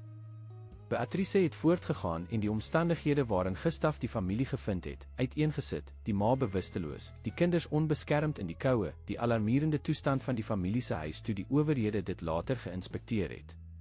Sy het die stabiliteit beskryf wat die kinders in Gustaf se huis gevind het, veral Sophie, wat reeds in 'n nabygeleë skool ingeskryf was en sielkundige begeleiding ontvang het om die trauma te verwerk. Wat meneer Silva betref, het Beatrice afgesluit, hoewel ons sy onlangse pogings om sy alkoholisme te behandel, loof is. 'n Maand van nigterheid skaars genoeg om te verseker dat hy die stabiele omgewing kan bied wat hierdie kwesbare kinders benodig. Mevrou Silva het self uitgespreek dat sy wou hê meneer Marais moes toesig behou totdat haar man volgehoue nigterheid vir 'n beduidende tydperk bewys het. Die regter het albei kante aandagtig geluister en af en toe aantekeninge gemaak. Toe die prokureurs klaar was, het sy haar direk tot Sophie gewend. Sophie, ek weet hierdie situasie is baie moeilik vir jou, het die regter vriendelik gesê. Maar ek moet 'n paar vrae vra en dit is baie belangrik dat jy eerlik antwoord. Kan jy dit doen? Die dogtertjie het skaam geknik, haar groot oë het afwisselend tussen Gustaf en haar pa gewissel. Sophie, voel jy veilig in meneer Marais se huis? Ja, mevrou regter, het Sophie met 'n lae, maar duidelike stem geantwoord. Daar is altyd kos en tant Alida leer my hoe om koek te bak en ek het my eie kamer met speelgoed en boeke. En oom Gustaf lees vir my stories voor ek gaan slaap. Die regter het vriendelik vir Sophie geglimlag. Dit klink baie goed. En sien jy jou ma gereeld? Ja, elke dag, het Sophie geantwoord en haar bene geskit wat nie die grond bereik het nie. Soms is sy baie moeg en kan sy net 'n bietjie praat, maar oom Gustaf neem my elke dag om haar te sien. En jou pa? Het jy hom gesien sedert jy by meneer Marais woon? Sophie het kortliks na Rian gekyk voordat sy geantwoord het. Ja, hy het my 3 keer kom besoek. Laas het hy 'n teddybeer vir Pieter gebring. Die regter het geknik en haar uitdrukking neutraal gehou. Sophie, as jy nou kon kies waar om te woon, waar sou dit wees? Die hele kamer het gelyk of dit sy asem ophou. Sophie het op haar lip gebyt, duidelik ongemaklik met die vraag en die gewig van die besluit. Haar oë het tussen Gustaf en Rian beweeg, die angs was duidelik op haar klein gesig. Ek het sy aarzelend begin. Toe met moed, het sy gesê, ek wil by oom Gustaf se huis bly. Ten minste totdat my ma gesond word, of sy het gestop, onbevoeg om die gedagte te voltooi wat almal in die kamer geken het. Rian het kortlik sy oë gesluit, die pyn was duidelik op sy gesig. Sy prokureur het dadelik ingegryp. U edele, met alle respek, Sophie is slegs 7 jaar oud. Dit is natuurlik dat sy beïnvloed word deur die materiële gemak en die nuwigheid om in 'n herrehuis te woon met al die leksede waartoe sy nog nooit toegang gehad het nie. Dit beteken nie dat die beste plek vir haar weg van haar biologiese pa is nie. Die regter het haar hand opgesteek en hom stil gemaak. Ek verstaan u punt, Dr. Alberts. Sophie, net nog een vraag, sou jy veilig voel om nou weer by jou pa te woon? Sophie het direk na Rian gekyk en iets het tussen pa en dogter oorgegaan, en stil kommunikasie gelaai met gedeelde geskiedenis van beide goeie en slegte tye. Ek is lief vir my pa, het Sophie versigtig gesê. Maar ek is bang dat hy weer daardie ding sal drink wat hom laat slaap en vergeet om vir ons te sorg. En nou is Pieter ook hier, en hy is so klein. Die rou eerlikheid van die antwoord het Rian blykbaar dieper getref as enige wetlike argument. Hy het in die stoel ineengekrimp, sy gesig verwronge in 'n mengsel van skaamte, berou en verdedigende woede. Dink jy ek weet nie dat ek gefaal het nie, het hy gevra, sy stem was verstik. Dink jy ek haat myself nie elke dag daarvoor nie? Maar hulle is my kinders, Luisa. My kinders. En dit is omdat ek hulle lief het dat ek dit doen, het sy geantwoord. Die hartmonitor het nog steeds versnelde hartklop getoon. Ek neem hulle nie vir altyd van jou weg nie, Rian. Ek gee hulle die stabiliteit wat hulle nou nodig het, terwyl jy jouself behandel. Wanneer jy werklik nugter is, wanneer jy hulle 'n veilige huis kan bied, kan jy hulle terugkry. Rian het sy hand oor sy gesig gehaal en probeer om alles te verwerk. En wat van my ma? Of jou suster? Waarom hierdie ryk vreemdeling in plaas van ons familie? Jou ma is 78 jaar oud en kan skaars vir haarself sorg, het Luisa herinner. En my suster woon in 'n piepklein woonstel in Kaapstad, met 3 eie kinders en 'n werklose man. Dink jy regtig hulle kon vir Sophie en Pieter gee wat hulle nou nodig het? Die logika was onweerlegbaar, maar Rian was nog nie gereed om dit te aanvaar nie. Ek vertrou nie hierdie ou nie, het hy gemompel. Wat is sy belangstelling tog? Ryk mans gaan nie rond en neem willekeurige kinders aan sonder 'n rede nie. Luisa het gesig, die moegheid was duidelik in elke lyn van haar gesig. Ek het dit in sy oë gesien, Rian. Hy het 'n dogter verloor. Ek dink hy sien in Sophie en Pieter 'n kans om ek weet nie, daardie verlies op een of ander manier te verlos. Dit is dalk nie die gesondste motief nie, maar wat saak maak, is dat hy die middele het om vir hulle te sorg, om hulle te gee wat ons nooit kon nie. En wat van my?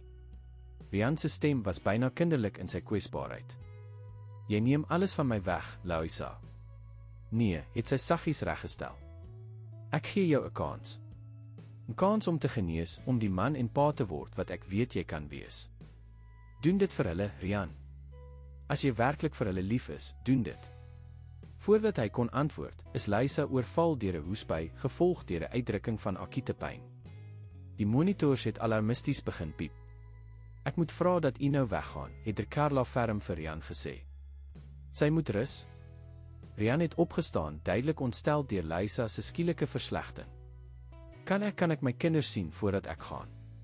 Die dokter het na Gustav en Beatrice gekyk, wat by die deur gestaan en kyk het. Dit was Gustav wat geantwoord het. U kan Sophie kortliks sien. Maar ek moet teenwoordig wees. Rian het styf geknik en Gustav uit die kamer gevolg terwyl Carla vir Luisa versorg het. In die gang het Beatrice na Rian gekom. Meneer Rian, ek verstaan dat dit 'n uiters moeilike situasie vir almal is. Maar ek wil graag beklemtoon dat u vrou se besluit geneem is met die enigste doel om die welstand van die kinders te verseker. Ek het nie 'n dierprokureur nodig om my te vertel wat my eie vrou wil hê nie, het hy bitter geantwoord. Waar is my dogter? Ek sal u na haar toeneem, het Gustav gesê en hom na die sitkamer gelei waar Sophie met boublokke gespeel het wat tant Alida uit 'n vergete kas gehaal het. Toe sy haar pa sien, het Sophie gevries. Haar klein gesiggie, wat vir die eerste keer ontspanne was sedert Gustav haar gevind het onmiddellik gespanne geraak. Dit was nie presies vrees nie, maar 'n instinktiewe versigtigheid wat geen 7-jarige kind so goed moes ken nie. Hallo prinses, het Rian gesê en gekniel om op haar hoogte te wees. Is jy okay? Sophie het stil geknik en 'n vinnige blik na Gustav gewerp, asof sy veiligheid gesoek het. Jou ma is siek, maar die dokter sorg vir haar, het Rian voortgegaan en probeer om opgewek te klink. Ons gaan almal binnekort huis toe, goed. Sophie het op haar lip gebyt, sigbaar ongemaklik. Mamma het gesê ons gaan 'n rukkie hier bly, het sy uiteindelik gesê. Sy het gesê jy moet eers gesond word.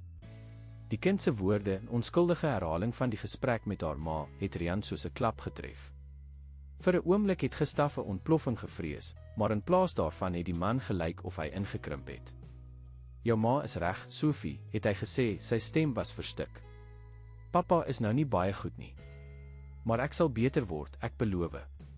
En dan kan ons weer saam wees, as 'n familie. Gaan jy ophou om daardie ding te drink wat jou op die bank laat slaap en vergeet om kos te maak? Het Sophie met die brutale openhartigheid van kinders gevra. Rian het gesluk, sigbaar geskok deur die vraag. Ja, dogtertjie. Ek sal ophou. Ek sweer. Sophie het haar pa vir 'n oomblik bestudeer met die voortydige wysheid van 'n kind wat reeds geleer het om volwassenes se beloftes te betwyfel. Toe verras sy almal deur nader te kom en hom 'n vinnige drukkie te gee. Word gou gesond, pappa, het sy eenvoudig gesê. Rian het haar teruggedruk, trane het vrylik oor sy gesig gestroom. Ek sal, prinses. Ek sal. Na 'n oomblik het hy opgestaan en sy gesig met sy hemp se mou afgevee. Hy het na Gustav verdraai, nuwe vasberadenheid in sy oë. Dit is nie verby nie, het hy gesê, sag genoeg sodat Sophie dit nie sou hoor nie. Ek sal myself behandel, ja. Maar ek sal nie my kinders opgee nie. Ek het nooit gesê jy moet nie, het Gustav kalm geantwoord. Soos Lysa verduidelik het, is dit tydelik. Totdat jy in staat is om behoorlik vir hulle te sorg. Rian het Gustav lank bestudeer, asof hy sy ware bedoelings probeer ontsyfer het. Jy ken my nie, het hy uiteindelik gesê.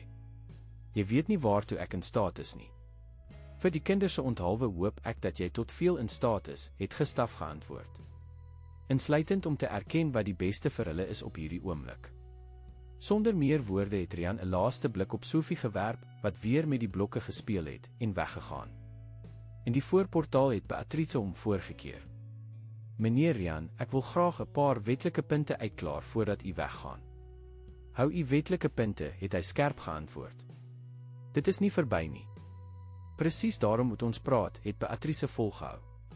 Die dokument wat u vrou onderteken het, wys meneer Marais aan as tydelike voog van die kinders. Dit elimineer nie u regte as pa nie. U sal geregtig wees op gereelde, aanvanklik toesighoudende besoeke en na mate u vordering in u behandeling vir alkoholisme toon, kan hierdie besoeke meer gereeld en minder toesighoudend word. Die eksplisiete vermelding van alkoholisme het Rian laat styf word, maar hy het die term nie betwis nie. Wat moet ek doen, het hy uiteindelik gevra. Om hulle terug te kry. Eerstens, soek formele behandeling vir alkoholisme, het Beatrice geantwoord. Ondersteuningsgroepe soos anonieme alkoholiste is gratis en wyd beskikbaar. Tweedens, behuising en finansiële stabiliteit, 'n veilige en geskikte huis vir kinders en 'n betroubare bron van inkomste. Laastens, bewys dat u nugterheid vir 'n beduidende tydperk kan handhaaf. Rian het styf geknik. Hoe lank?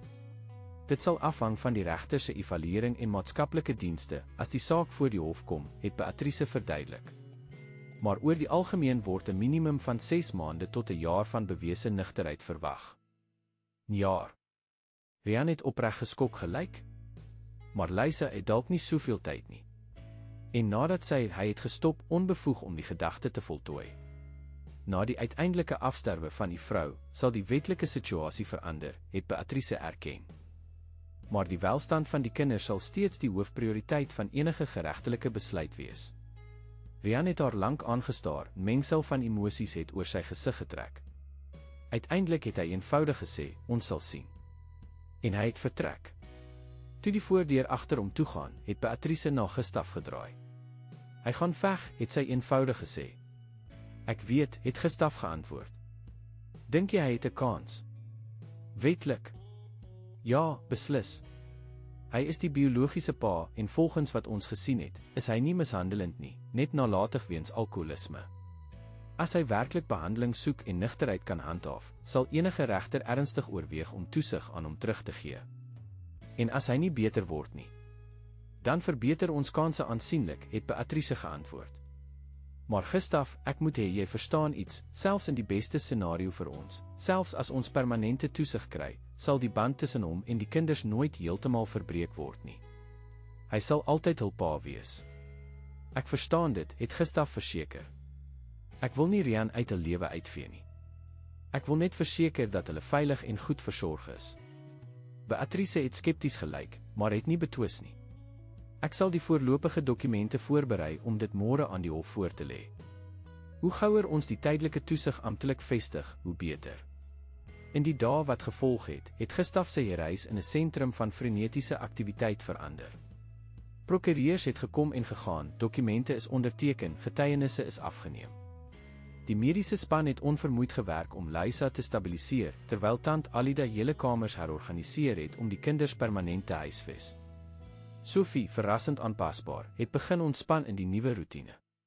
Sy het nog steeds voortdurend na haar ma gevra en haar besoek wanneer Lysa sterk genoeg was om haar te ontvang, maar het ook die herehuis met kinderlike nuuskierigheid begin verken.